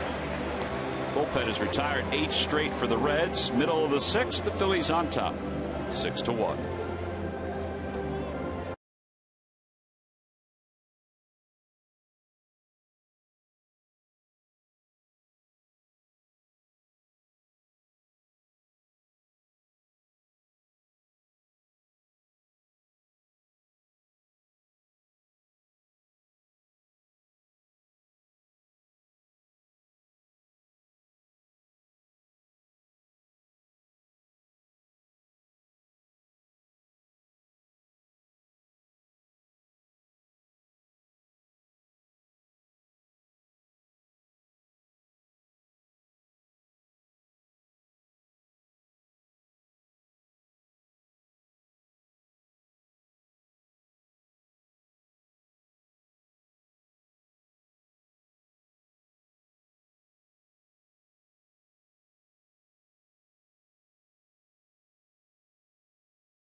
Bank, work for homes. Talk to us today about how we can help guide you to the loan that's right for you. By Thomas Jefferson University Hospital. Call 1-800-JEFF now for an appointment. And by Dodge. Visit Dodge.com. We're your local dealer today. Well, Sarge, you think Dusty goes along the Ohio and does a little fishing from time to time? Oh, yeah. There's no question about he does fishing. He'll be doing some fishing tomorrow somewhere. Dusty Baker's done another good job with the Cincinnati Reds team. He's become a heck of a manager. Well, not become. He's just been a heck of a major league manager. Yeah, over 1,500 wins. Chris Heisey will lead it off here in the bottom of the 6th. Halladay begins the inning with 64 pitches. And he throws a fastball up and in. It's 1-0.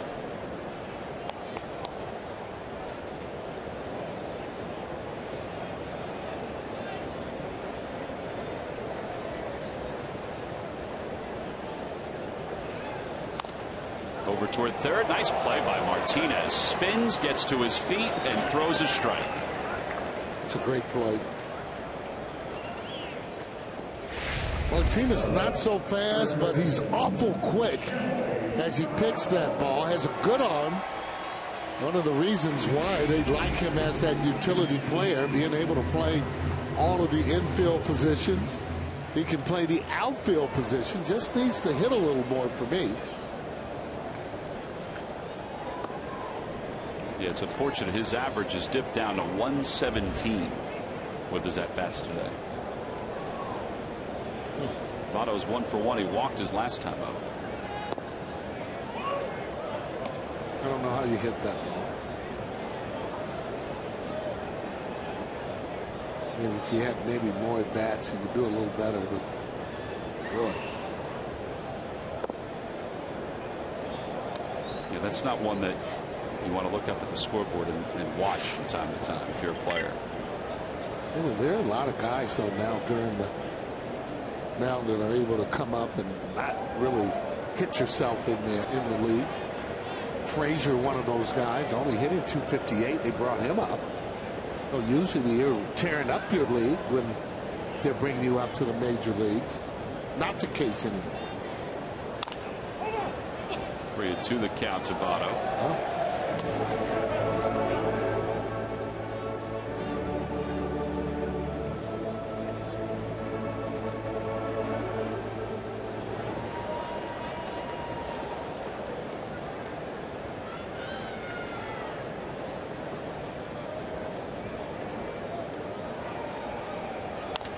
Votto just served that one into left center field. Oh boy. That is just serious hitting, being able to do what he does. And not only that, here's a great hitter here. This guy chokes up just a little bit on the bat. Now look how he serves that ball. That's actually hitting it where it is actually pitched. He has an idea of what he wants to do when he goes to the plate. You don't do that or hit a ball in that area without thinking that, hey, this is what I'm going to do. Well, it's his second hit. And his average coming in was at 349 or 342. Now it's up to 347. Ryan Ludwig is the batter, and Ludwig swings at the first pitch. It's 0-1. Did you see that Andrew McCutchen finally caught Melky Cabrera again in the race for the batting title? Really now? McCutchen's just a percentage point ahead of Cabrera. Andrew McCutchen from the Pirates. Cabrera have enough at bats to qualify? He has enough plate appearances.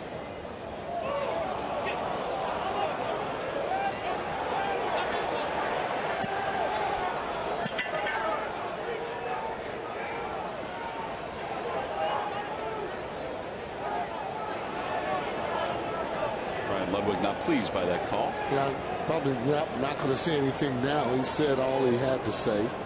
If Doc is smart, what he'll do is put one right back down there again. Now they do. He waves at it this time. And Halladay picks up his fourth strikeout. See, and that's where the hitter gets anxious. He's already been called on a particular pitch that way. You know, since you've already been talking with that umpire, you better be swinging. Doc's smart enough to get it out of the way. Well, the National League hitting leaders, McCutchen, Cabrera, Buster Posey, Yadier Molina, and David Wright. Major League Baseball would probably never say anything about it, but I'm sure they would like somebody other than Melky Cabrera to win the batting title.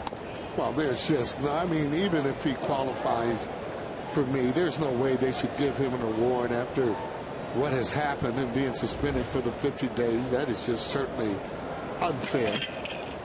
Jay Bruce 1 for 2 today. And Bruce sends it the other way. That's going to be a base hit. Juan Pierre is going to cut it off. Votto's on his way to third, and he'll stop there. It's a double for Jay Bruce. Runners on second and third. It's his second double of the day.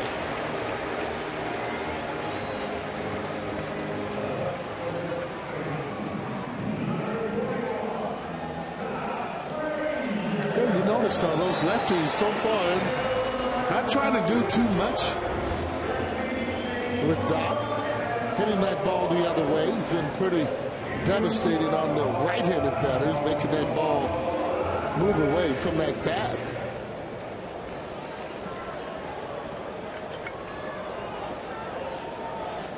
No, believe it or not, for me, I mean, some of the things Ryan Howard actually could do is poke that ball into left field a little bit more. He'd keep those guys honest. And he definitely has the ability to do that. 0-1 the count to Frazier. Frazier's 0 for 2.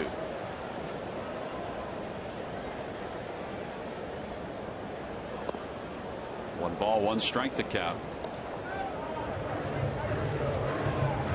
So far, the game plan is to Frazier is to keep that ball away from him. If he comes in, I'm sure it'll be off the plate. Outside, 2-1.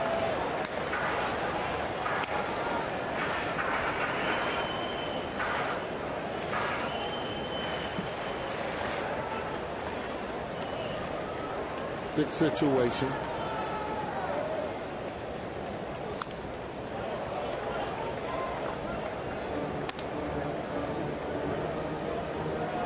Just don't want them to score, especially once you get the 2 outs.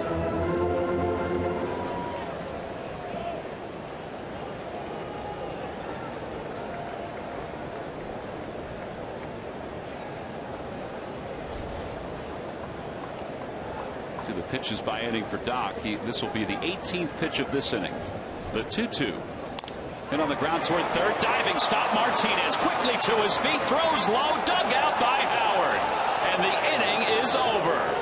Another fine play by Michael Martinez helps Doc's cause here in the bottom of the 6th inning. And Howard was able to hold on to the throw. No runs, 2 hits, 2 men left. He began the inning with a wonderful play, and he wrapped up the inning with another fine play, diving to his left to take this game to the 7th.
Phillies scoring early and often using the long ball. Eric Kratz, a 2-run home run, and Chase Utley had a 3-run home run. Chase Utley had the 2-run home run. Roy Halladay threw 6 innings. Some nice plays helped him out there in that inning. Jay Bruce is red hot. Joey Votto's come back and picked up a couple hits today. And Mike Leake, they knocked him out early, but like some of the other games we've seen this year, it's kind of shut down since then. You got to be careful with this Cincinnati team. Here's Michael Martinez, made 2 great plays in this inning, but Ryan Howard on the other end. This is something he hasn't been able to do a whole lot lately, and he gets that one right in the breadbasket and hangs on, and that's a big out right there for Roy Halladay to get out of that inning with no damage. Well, Martinez made 2 really good plays in the inning. Now as we go to the 7th, Sam LeCure will face Roy Halladay, who singled his last time up. And Halladay takes a strike. It's 0-1. You give these guys a run here, a run there, they'll start to smell it late in the game, too. And to get out of that with nothing was important. Mark Berry, the third base coach for the Reds, was signaling that Howard had juggled it, that he was bobbling the throw. It was close, but it looked like on the replay that he did control it.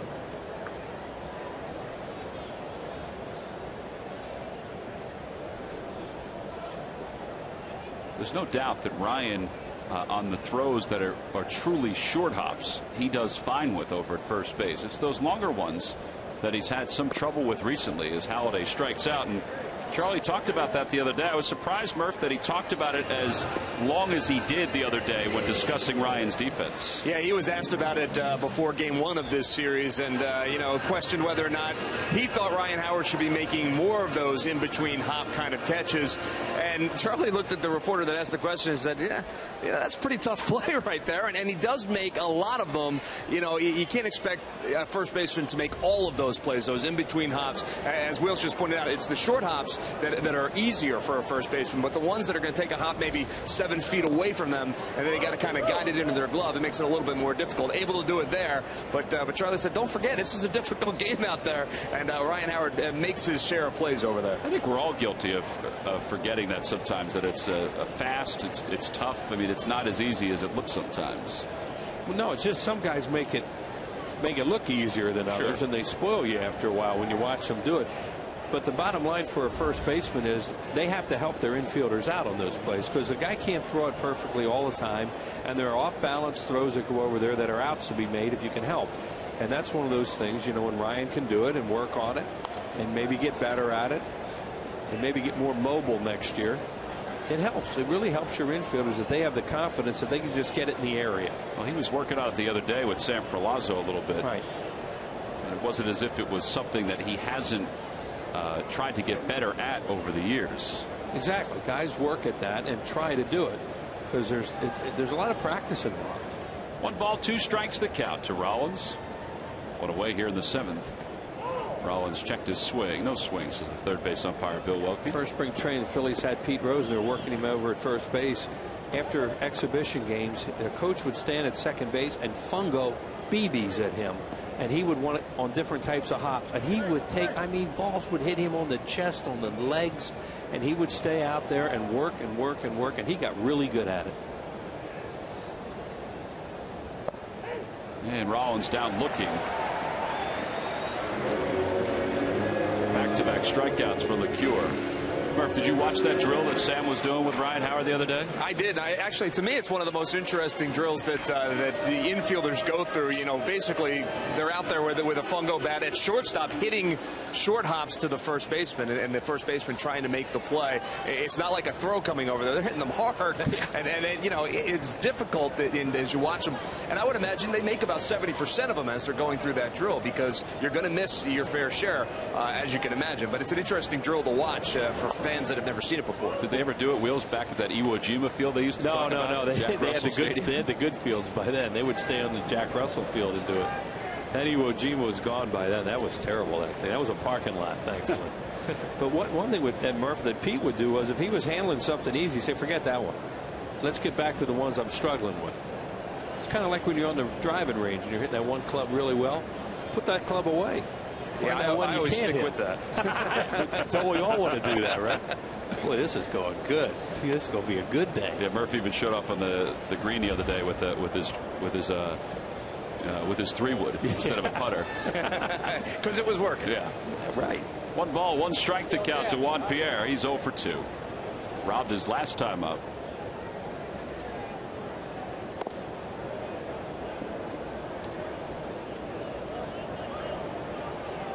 Kind of like the drills we saw Utley taking at third base. Every day there's always somebody out there doing something like that. Guys that want to get better. Look at the job this bullpen's done for the Reds this afternoon. They have just shut the Phillies down. The only hit they have is by Roy Halladay since the 3rd inning.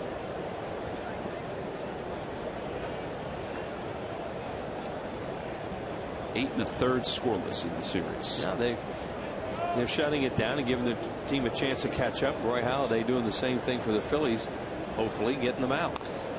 Foul ball off the bat of Pierre. It's 3-2.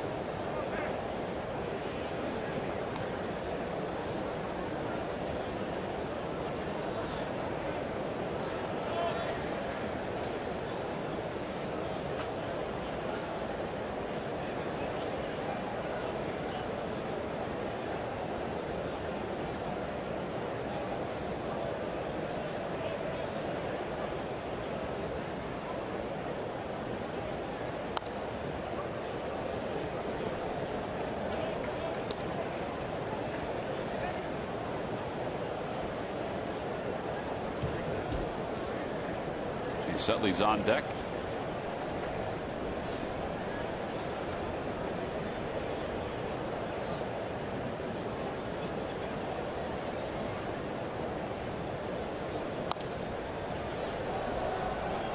LeCure is throwing a lot of strikes in this outing today, and Juan Pierre's fouling one of those strikes after another off. Keeping this at bat alive in the top of the 7th with 2 away. Phillies scored 4 in the 2nd and 2 in the 3rd.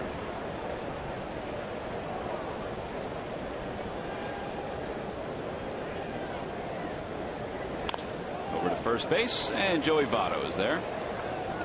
Pierre's retired 3-1 on the putout. LeCure has faced 6. He's retired all 6. Time to stretch here at Great American Ballpark with the Phillies on top 6-1 in the final game.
Quiz answer. All right, Wills, here we go. Name the 4 players to have 2,000 or more hits, 350 or more stolen bases, and 150 or more home runs for one team. The guy who was big for a team right here in this town, just went in the Hall of Fame, Barry Larkin. Barry Larkin is correct. That's number 1. The guy who will be in the Hall of Fame, Craig Biggio. Craig Biggio is correct. That's number 2. And Paul Molitor. Paul Molitor is number 3. Who's the 4th? I think that was Jimmy. Jimmy Rollins is correct. Thank you, Ruben. Log back on to Phillies.com to find out if you're the winner of a Phillies prize pack. And thanks for playing Dodge Stump the Fans. Rollins reached 2,000 hits last night. Second player this year for a Philly. Second Phillies player to reach 2,000 hits. Placido Polanco, the other one. He did it with a home run. And overall, the Phillies have 3, including Juan Pierre. A big inning for Roy Halladay. 82 pitches as we begin the 7th. It's 1-0 to Deanna Navarro, who doubled his last time up. And 1 ball and 1 strike now the count. Yeah, pitch count under control. Has the bottom of the order with a pinch hitter coming up in the 9 hole.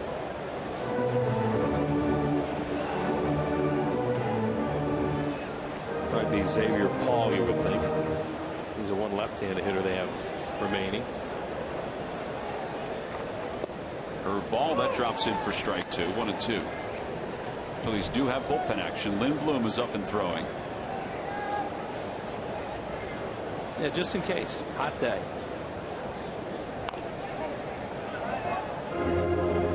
Trying to work out of some jams.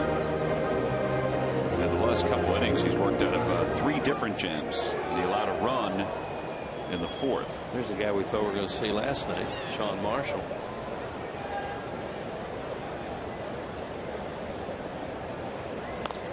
Line drive, base hit it to right field for Navarro. So he's 2 for 3.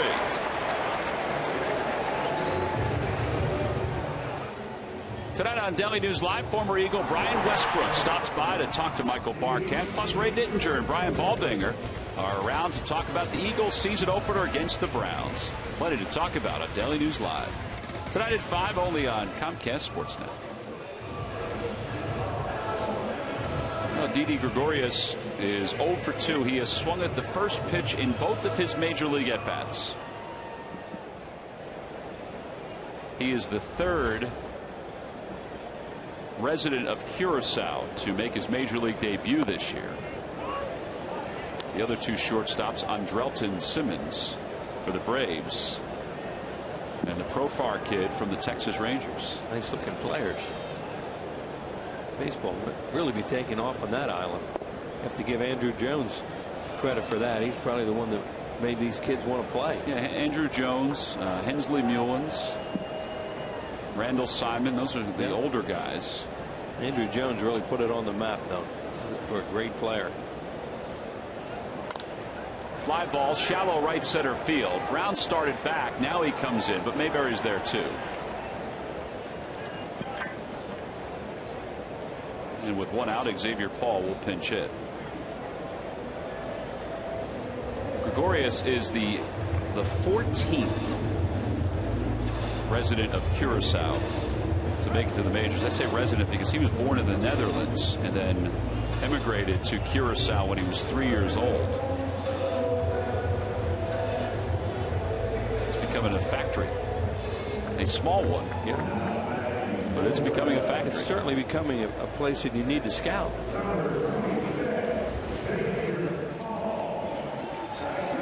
Xavier Paul, saw him in yesterday's ball game. He had a double down the left field line. Up here as a pinch hitter. Sean Marshall will come in to pitch the 8th inning for the Reds.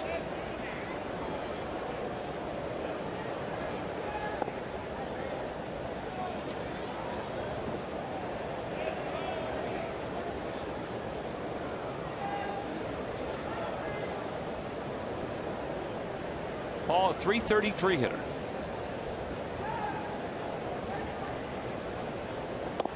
Ties him up. That's about where Doc's cutter slash fastball has been today. 88, 89 miles an hour. He get down to it all year. His cutter averaging 88.7 and his fastball 90.5. So he's right where he is all season. Back toward the box. Halladay lets it go. Rollins steps on the bag, and it's a double play. Doc wanted to field that one. It's a good thing he didn't, because it turns out to be an easier double play for the Phillies. So he's through 7. Might be done. We go to the 8th with the Phillies still on top.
And you can't go wrong when you buy right.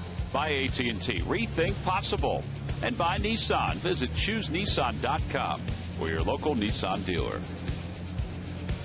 It's not a bad day to be out on the Ohio River, doing whatever it is that you enjoy. Maybe doing a little boating. A little overcast all of a sudden, which is probably nice for the players, the fans, everybody. Unless you're out there trying to work on a tan. Sean Marshall will take over here at the top of the 8th inning for the Reds.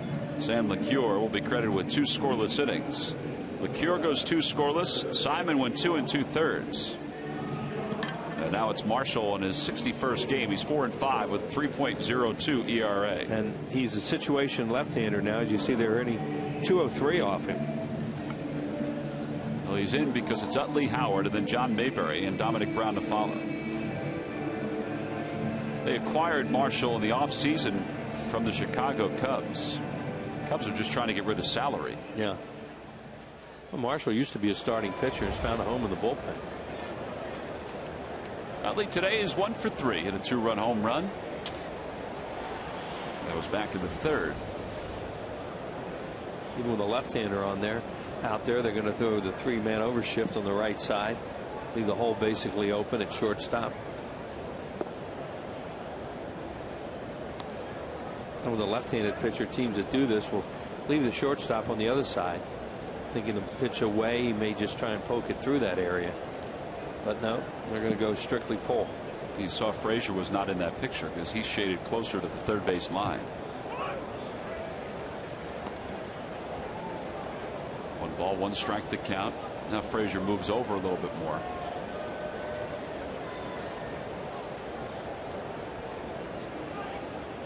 It's going to be interesting to see what the Reds do with Scott Rowland now that Votto is back, although not full time. Because you would think the Reds would want to keep Frazier in the lineup a little bit more. Playing 3rd. So I guess he'll play 3rd when Votto's in the game, and then when Votto sits, Dusty Baker said that's going to be a day-to-day thing. Then Rowland will play 3rd. Swing and a miss, and Utley's down on strikes. 1 out here in the 8th. Let's check in with Murph with the Major League Notebook. Murph. All right, so I'm brought to you by Gwinnett Mercy College, and White Sox outfielder Dwayne Wise made his 2nd appearance of the year last night on the pitching mound. He walked the leadoff hitter, then he surrendered a single, but then got a double play and a fly out. He recorded the only unblemished pitching line for the White Sox on the day. Chicago lost that game 18-9. And don't look now, but look out for those Baltimore Orioles. They are in first place for the first time since in September since 1997. They have closed a 10-game gap on the New York Yankees since the middle of June. They have won 21 of their last 29 and now share that top spot in the AL East. Let's do the Baltimore Orioles, guys. 85 days. I think it's 85 days. The Yankees were in first place by themselves. 85 days. They looked like they were on cruise control. That's never a good thing in this business. Ryan Howard lines one right at Joey Votto for the 2nd out.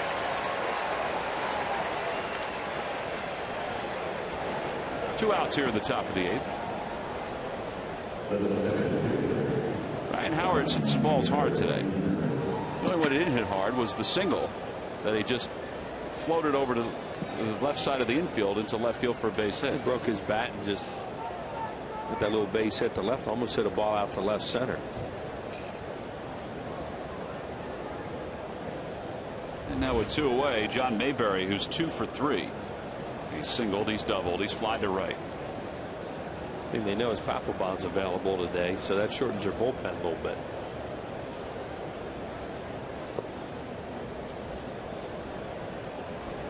There's a ball being tossed down there, so somebody is throwing, whether it's still Lindblom or not. Probably is. It's Bastardo, and Almont's walking around the side.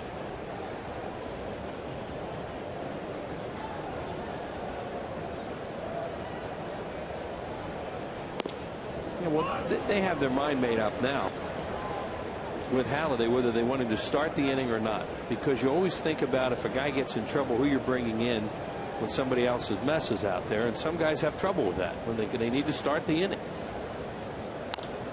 Chopper toward 3rd, foul ball. It's 1 ball and 2 strikes. Why do you think that is, Wheels? The guys can't come in the middle of it. It's a great point, Tom, and I don't know. I think it's psychological as much as anything. But many relief pitchers nowadays, and the manager, pitching coach, coaches know the ones. They want them to start the inning. sometimes they can't help it. They get caught where they have to bring.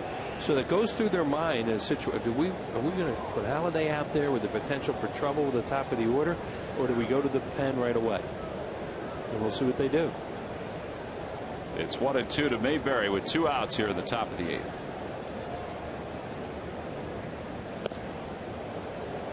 Fastball upstairs, 2-2.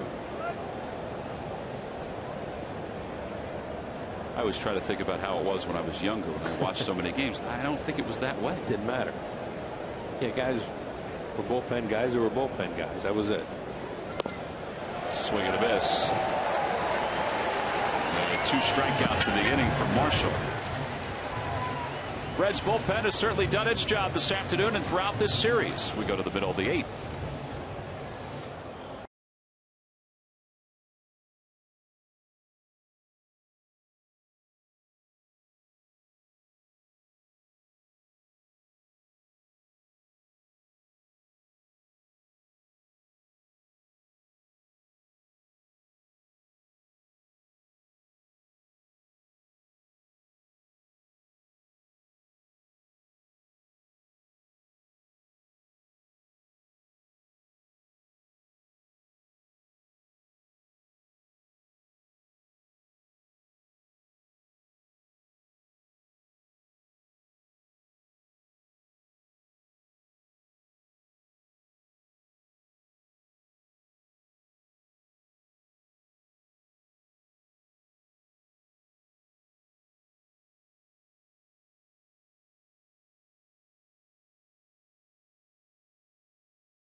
This summer, fans can buy a limited edition Fans Feeding Families pin on sale at the Majestic Clubhouse store and Phillies newsstands at Citizens Bank Park. Each $9 pin provides 15 meals for families in need. Go to Phillies.com/feedingfamilies for more information. Dominic Brown moves from right field over to left field as we go to the bottom of the 8th inning. And Nate Schierholtz is the new right fielder for the Phillies. No new pitcher, though. It's Doc who will start the bottom of the 8th inning against the top of the order. Brandon Phillips, Chris Heisey, Joey Votto.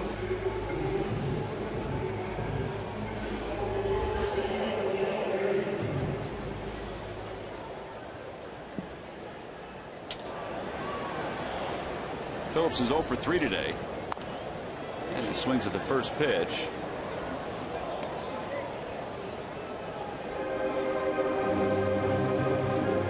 Schierholtz will bat in the second spot in the Phillies lineup. That's Juan Pierre's spot in the order.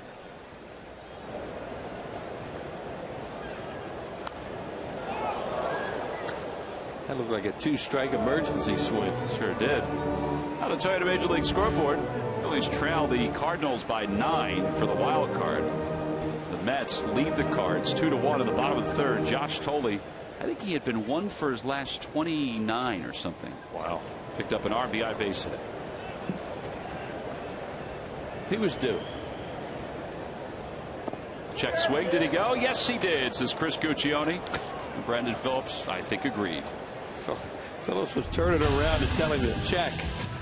And he got calling it on him anyway. He was going to get nailed twice. Here's Roy Halladay today. Started out with a good cutter. Throwing his curveball. We mentioned percentage-wise right now he's a curveball cutter guy, or cutter curveball. Another curveball for a strikeout. Another curveball. That was that double play ball to end last inning. Big spot for Roy Halladay and the Phillies as Jimmy Rollins had an easy play there. Step on second, throw to first. So 1 out here in the 8th.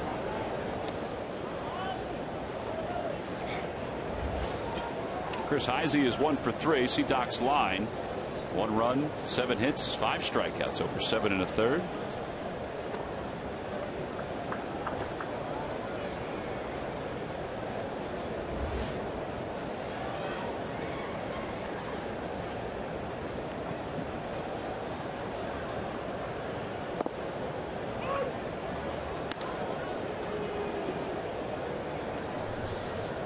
Doc is the active leader in winning percentage in Major League Baseball with 196 wins and 99 losses. He is 16th all time in baseball history. He figured he was a lock to get his 200th win this year, beginning of the season, and then with the time that he missed and some other things that have happened, really going to have to work to get there. Yeah, he's 4 away of 200 victories. Think about all the games he's pitched in, though, and the fact that he doesn't have 100 losses. Amazing. Innings, so many innings, too. You know, he's different right now. There's no doubt about it. Just the percentage of the pitches that he's using. He doesn't use the heavy sinker as much as he used to throw it because he really doesn't. He doesn't have it. It's not as effective. But he still has it. There was it right there. Yeah, he threw one right there. There you go. You see, look at the cutter curveball. And then the fastball, that's the 2-seam sinker that we're talking about. Cutter is a fastball also. 3-2 the count and the pitch. Curveball ripped foul. Talking to Rich Doobie the other day about Doc. He said, you know, I'm confident that this offseason he is going to put all the work in possible. All the work in that's needed to come back just a different pitcher. Yeah. Well, he also can make it up if he has to. He's that good. There's a lot of confidence the guy on the right has with the guy on the left. That's a bloop to center field. It's going to drop in front of Mayberry. So Heisey's 2 for 4. Some curveball. And he just kind of served it, you said, in the center field. Here comes Charlie. Oh, he's got Bastardo warming up in the bullpen, or at least he was warming up. Now Bastardo's just toweling his arm down. Votto, they're going to go left, it looks like. Yeah, Votto. Ludwig is up after Votto, and then Jay Bruce.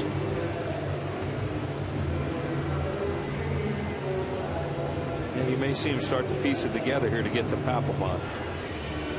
That's going to be it for Doc. So he leaves after 8 hits allowed and 1 run. His afternoon is complete.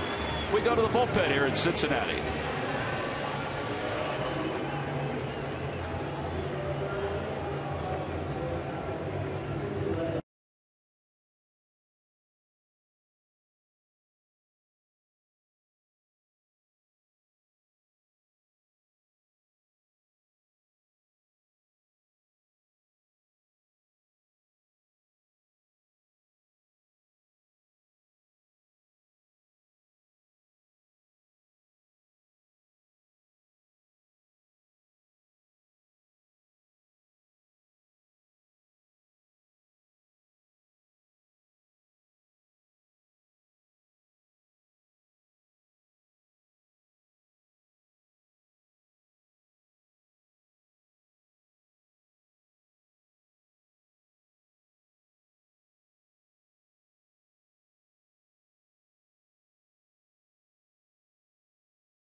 From the Phils-Reds game, plus the latest on the Eagles as they prepare to open the season against the Cleveland Browns. Get all the news Philly fans need to know on Sports Night.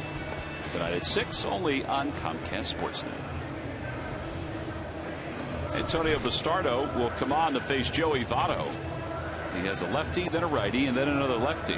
Joey Votto had good swings today at Roy Halladay, and he walked once. He was seeing him pretty well. He was taking some amazingly close pitches for a guy who hasn't played for a long time, and they were, well, I guess they were balls. They were called balls, but they were really close. Well, folks have been throwing signs around all day. Welcome back, Joey. I skipped school to come see Joey. Yeah, that was a good one. Yeah. I got a big reaction from the crowd. Votto has 2 hits and a walk today. Votto has tremendous power to left and left center, too. It's not like you just pitch him away and keep him in the yard all the time.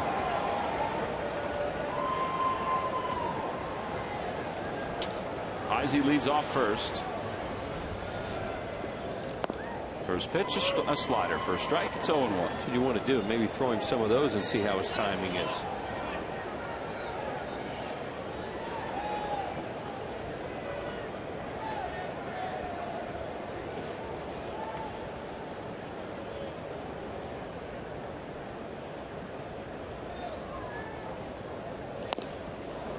Jumped a fastball at him. It's 0-2. Really good sequence. Breaking ball down and away. Has his eyes down there. Then throws him a high fastball. Chases. And then you go a couple different ways because you're 0-2 and you don't have to make a perfect pitch.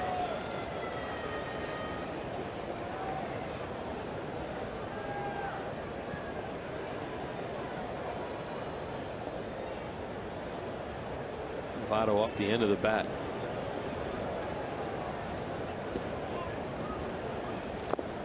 Pretty impressive. The type of hitter. And so many guys are right down on the end all the time. They just buggy whip. He's giving in a little bit right now. He's got 2 strikes against a left-handed hitter, and look at that, showing a little bit there at the end. You don't see many hitters do that, especially the real good ones. Last time up when he was choking up, he just blooped the ball to left center field. Yeah, that's down and away with a fastball. 2-2 the count. Left-handers against Bastardo are hitting 178. He had him in a spot there where he's 0-2 and he doesn't have to make a perfect pitch to him. And now he's got it back to where Votto can handle it a little better.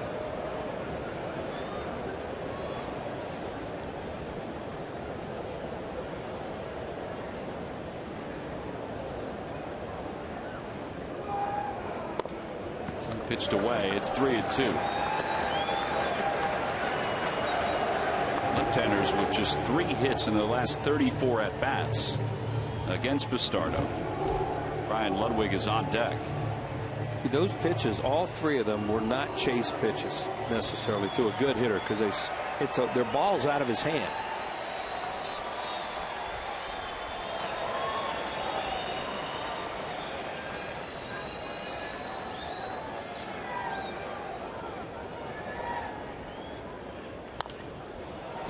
He's ridiculous. You come back and do that after not playing for all this time. How many minor league at bats you get? His numbers in the minor leagues were not overwhelming either. Did hit a home run the opposite way on Saturday. Well, that was a good pitch he just fouled off. It almost looked like he was guarding for breaking ball, got a fastball, and still was quick enough to foul off a 92. That's an amazing hitter. 3-2 the count with 1 out. And the pitch to Votto. And a slider and a called strike 3. He threw it right at him. He sure did. That's outstanding. They didn't come close to throwing a pitch like that to hold it back. Whether or not he tried to do it, watch him freeze. Just a little flinch, it's over. He hadn't seen a pitch like that. Little knee locker, Tom. It sure was. Every time the Phillies retire the opposing team 1-2-3, Comcast will make a contribution to Phillies charities. Phillies baseball is brought to you by Xfinity, your home for the most live sports, giving you all your favorite sports all year long. So Votto's retired, 2 outs, lefty against righty with Ludwig up, who's 0 for 3. You can do that with a 5-run lead and another left-handed hitter with power on deck. First pitch is inside and low, 1-0. Because even if Ludwig hurts you here or gets on, you still have the left with Bruce and a good lead.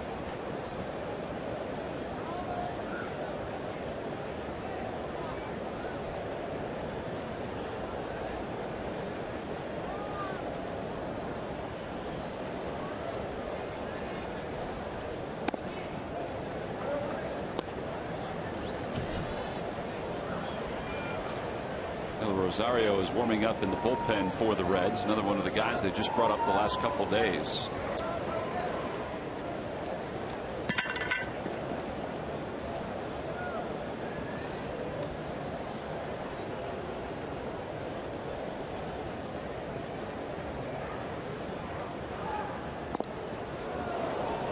91-mile-an-hour fastball right on by him.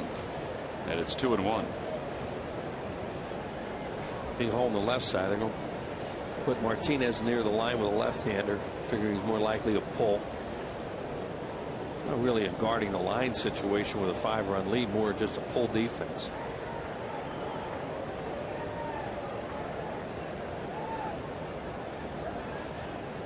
He's got a short lead off first.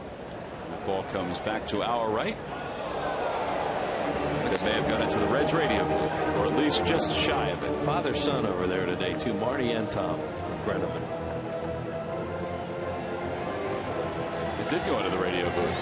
There's Marty. That's Marty right there. That's Tom. Got it. Did you use the arrow? Used them both. Worked. Talk to that 3-year-old.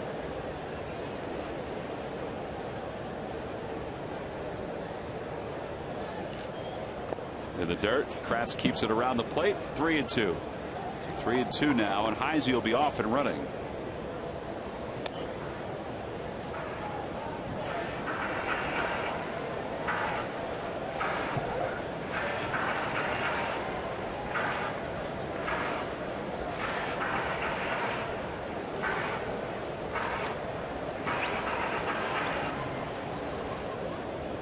Real now is up and throwing in the bullpen for the Reds. 3 balls, 2 strikes the count.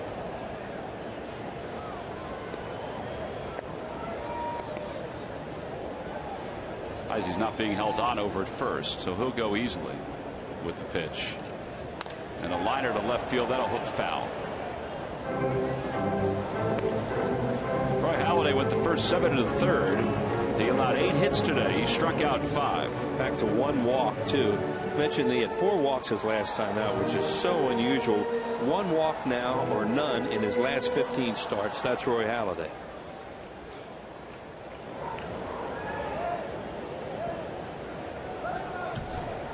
Jeremy Horst, the former Red, is up in the Phil's bullpen.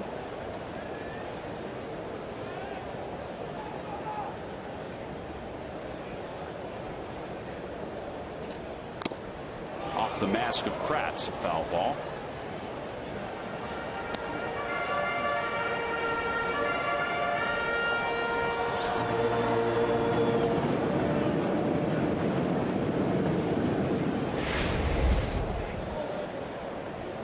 This will make it climb. Ooh, hot day. Good to be in the big leagues, though. You're going to take them.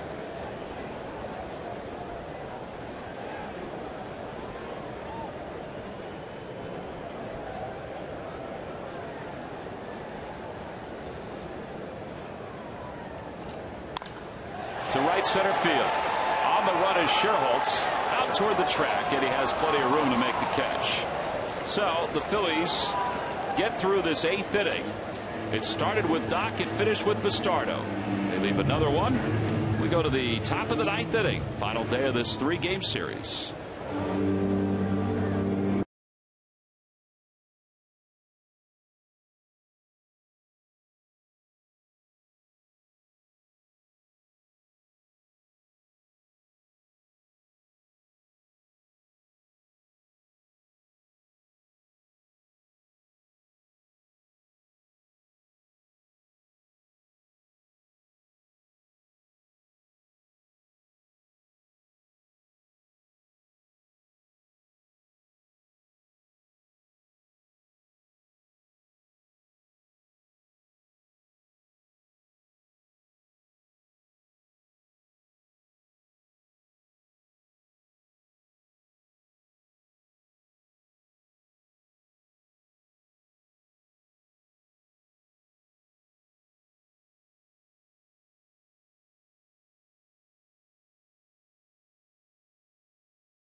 Washington Nationals will spend the final 3 games of the season at Citizens Bank Park. Tuesday, Wednesday, and Thursday, the 25th, 26th, and 27th. The final regular season home games at Citizens Bank Park. Thursday, the 27th, is Fan Appreciation Night at the ballpark. Don't miss out on the final games of the 2012 regular season at home. Go to Phillies.com. 25th is the Goya Latino Family Celebration at the Yard. On a warm day, the dangle hat is more for display than anything else. So a few of those wandering around the city over the last couple of days. Pedro Villarreal is the new pitcher for the Reds. He started this year in Double-A, made it up to Triple-A. In 26 starts, he was 4-14 with an ERA of 4.36. So he is about to make his major league debut. Got a lot of that going on here in September. The bullpen for the Reds has retired 14 straight Phillies. The last hit was a base hit by Halladay in the 4th. Great job by Roy Halladay, even though the offense was shut down, that he didn't give in. And in this high-powered Reds offense, they will get after you in this ballpark, in a day game especially. And he made pitches and got out of it. And Michael Martinez made 2 tremendous plays at third base to help him. Dominic Brown today is 1 for 2. He singled and scored a run, drove in a run in the 2nd.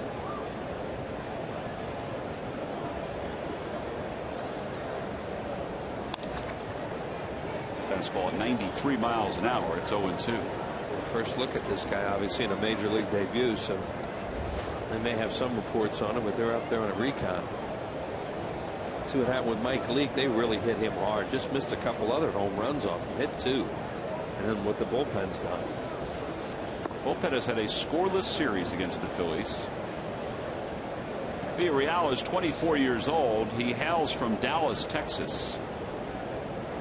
Former 7th round selection in 2008. Well, the Reds really think they're equipped to go into postseason play because they can shorten the game since they got Broxton.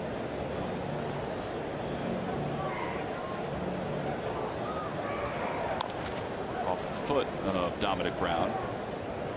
Broxton for the 8th, and then the 9th inning is, well, scary with Chapman. It's going to be interesting to see how Aroldis Chapman, because he's handled everything else. And as we mentioned, when the Phillies faced him in the postseason, he gave up 3 runs. It'll be interesting to see how he handles the postseason. Second time around.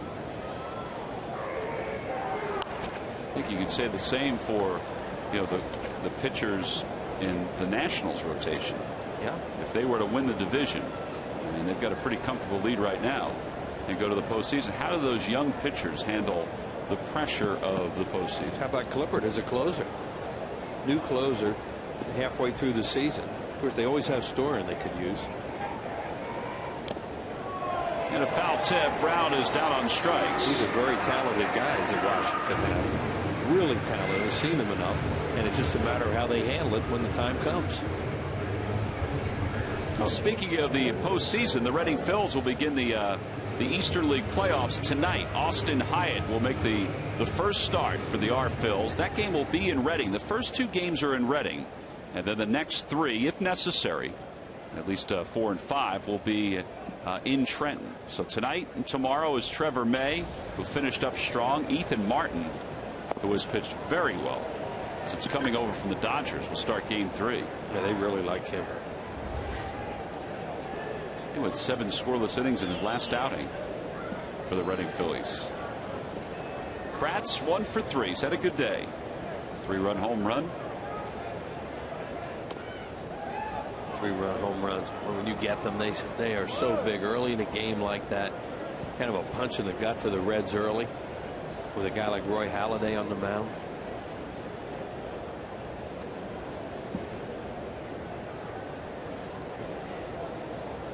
One ball and 1 strike to count to Kratz.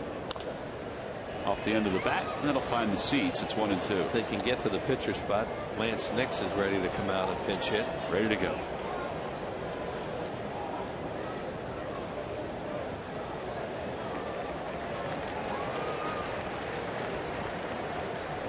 There's Lance on the first step. Phillies dugout.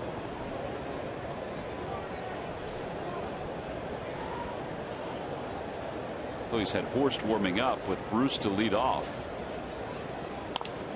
Kratz shoots it to right center, and Bruce is out there. And they're 2 away. You wondered if Jonathan Papelbon would throw, and there he is. The off day tomorrow. Maybe we want to get him into the ball game to get him some work. He hasn't worked since Sunday. Start the inning with him.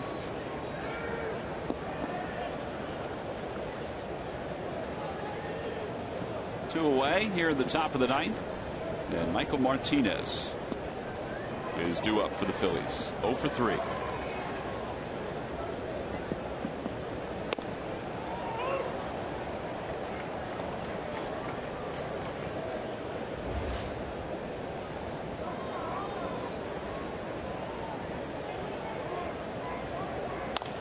To left field, and Ludwig, who is shaded that way, makes the catch. Phillies are down 1-2-3 again. 17 in a row retired by the Reds bullpen, and there she blows. The River Queen is making her way up the Ohio River. We'll be back for the bottom of the 9th.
Recap and highlights, plus former catcher Chris Coast will offer his insights on Doc's outing against the Reds. Watch Phillies postgame live presented by Cure Auto Insurance right here following the final out. Got a traffic jam going on out on the Ohio. The Phillies up 6-1 as we go to the top of the 9th inning, or bottom of the 9th inning, excuse me. Our WB Mason deliveries of the game. Phil's using the long ball here this afternoon. Boy, they sure did. Early in this game, they put it on Mike Leake. There's a breaking ball, it looked like, to Eric Kratz, and he hammered it deep to left center field into the first, second row. And they hear about Chase Utley. Got a high fastball out over the plate, and this one goes over 400 feet up on the old terrace out there in Cincinnati. Well, they used to have a terrace in Cincinnati. We'll call it out there a terrace. And that gave the Phillies the lead that they enjoy right now. As we begin the bottom of the 9th inning, Jonathan Papelbon is on to face Jay Bruce. Jay Bruce, Todd Frazier, and Deanna Navarro. With the Phillies on top 6-1. Papelbon 3-6 this year. His ERA up over 3 after that outing on Sunday.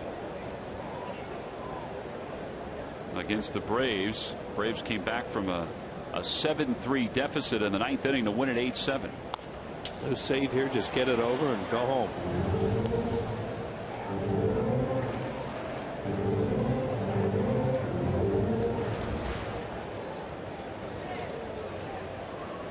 Bruce, a couple doubles today, a ground out to second.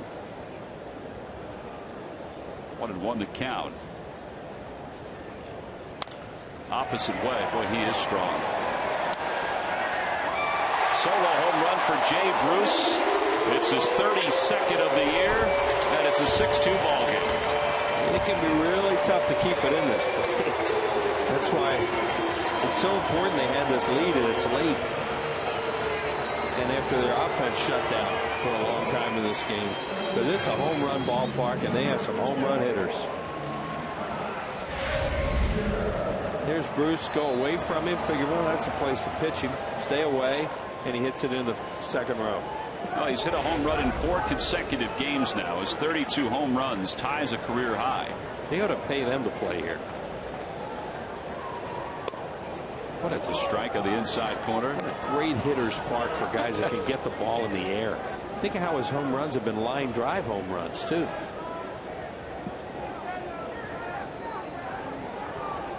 And has got some power. Oh. Serious good hitter. Fastball inside, 1-1. He can get a little streaky, too. He's not alone with that as far as power hitters go. Right.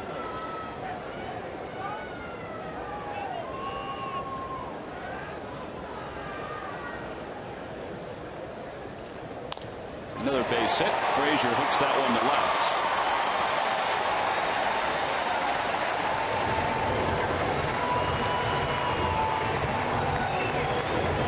Still nobody out here at the bottom of the ninth, and Deanna Navarro is the hitter.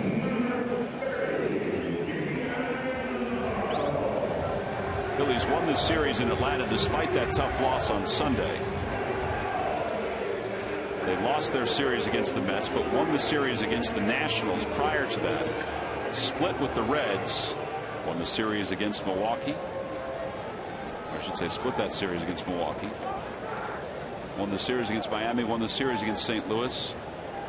Done a better job of winning series in the second half of the year. And Navarro takes way outside. 1-0. Need to get it out here before they get too excited about this and the people that are remaining get into it. Bottom of the order.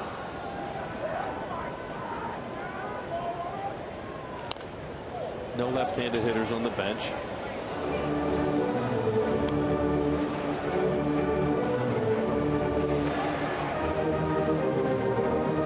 So at a Major League scoreboard, a peek at what's happening in Chicago, where the White Sox, behind Dwayne Wise, the hitter, lead the Twins 4-1, 2 for 2 with a run scored.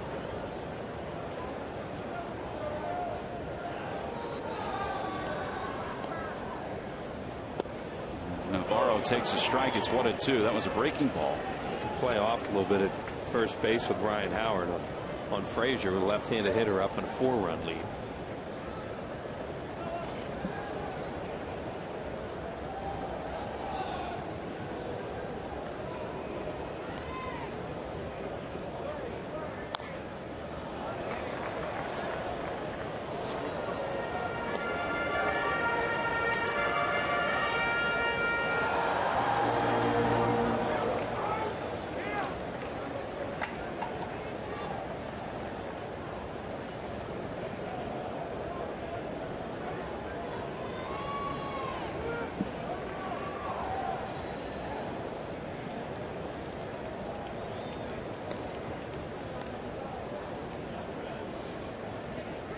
Got him.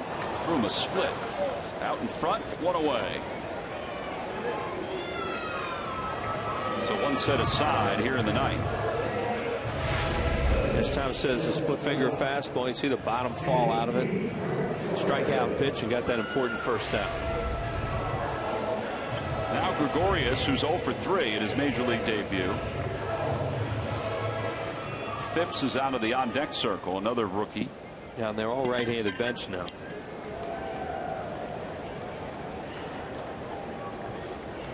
Gregorius finally took some pitches his last time up. Checked his swing and a fastball. No swing. Bob's asking where that pitch was. Chris Guccione just shook his head behind the plate. He's heard it from every corner today. They may be yelling at him in Kentucky.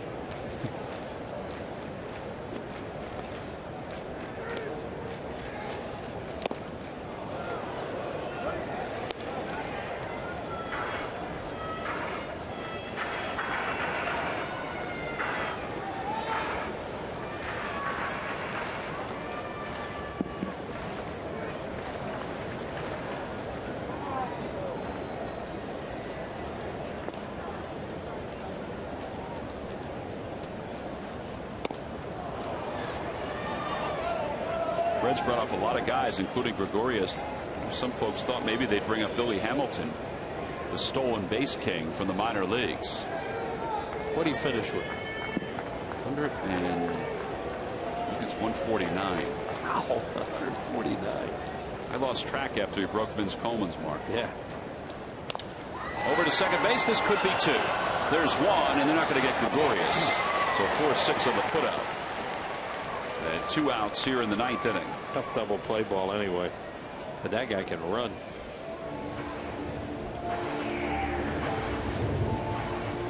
Well, now the pitcher's spot. Phillies have won 9 of the last 12 meetings and are 23-8 in their last 4 seasons against the Reds. That includes the postseason. Yeah, they're glad the Phillies are gone for the year. By the way, Hamilton finished with 155. 155 stolen bases. 6 more than you thought. What the heck? And 112 runs scored. It's outrageous.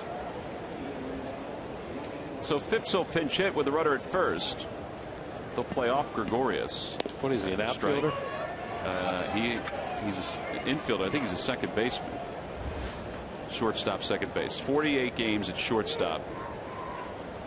Double-A, 77 games at single-A. There is some thought that they would move him to the outfield. Yeah, that's what he sounds like, a guy who's going to turn into an outfielder. If he can do it. There goes the runner, and a strike. It's 0-2. I'm not going to worry about Gregorius. He can judge a fly ball. He'll be able to run it down. And run it back in. Yeah, oh yeah, he can do all that. 0-2 the count. Phil's trying to win the series against the Reds. The Reds with 83 wins. The Phils with 65 wins. And the pitch. Swing and a miss. He got it with a high fastball, and the Phillies have won the series against the Cincinnati Reds, and they finish this road trip with a record of 4-2 as they take out the Reds this afternoon, 6-2. All in all, it's a good road trip for the Phillies, even with that tough loss on Sunday to Atlanta and the 1-run loss here last night. They're able to pull out a victory today as their offense woke up in a big way. Roy Halladay gets the win. He's now 9-7 on the year. So 6-2 the final score. Our Chevy player of the game is Roy Halladay. Why not? A nice job by Roy Halladay. Did exactly what you'd think a guy like he would do with a lead. They gave him a nice lead early, a 6-0 lead, and he did the rest. Good cutter, uses curveball a lot. Threw some sinkers, some changeups, but a lot of curveball, a lot of cutters and curveballs, and that's the pitcher he's becoming. Got in a few jams. They made some plays behind him there. He got a double play on a curveball. Only 1 walk today, which is more like Roy Halladay. Real good job by him. Through into the 8th inning, and as Tom said, nice road trip for the Phillies. He's our Chevrolet player of the game. Well, the offense certainly helped out Roy today. Not only did they get the 3-run home run from Eric Kratz, who's going to join us in just a moment, but also the 2-run shot by Chase Utley. So a good day all the way around. Phillies have won the series. They've won it 2-1. Let's check in with Murph, who's with Eric Kratz. All right, thank you very much, Tom. Yeah, here the guy that had the big blow back in the 2nd inning, the 3-run home run. It's so important to get an early lead, especially on these guys in this ballpark. What did you hit, and how did it come off your bat, Phil? It was a little hanging slider or cutter out over the plate. I felt like I kind of got it off the end a little bit, but I was able to stay through it and stay on it, and was able to go out of the yard. Meanwhile, the guy out there on the mound battled all day, and you guys seem to have really a good chemistry going right now. Just talk about what Roy Halladay was able to do today to keep you guys in there. He was able to hit his spots. He had his command. He had his for the most part. He had a great game plan going in, and he executed it. It is a warm day. You have been catching a lot of baseball. I would imagine the day off tomorrow is looking very appealing to a guy like you right now. As is some air conditioning. Absolutely. We'll go get some then. Eric, thanks a lot. Guys, back upstairs. All right, Murph, we appreciate that. Eric Kratz has done a wonderful job. You saw what his numbers are against the Cincinnati Reds this year. He has really carried a big burden behind the plate with the injury to Carlos Ruiz. We'll be back to talk more about it right after this.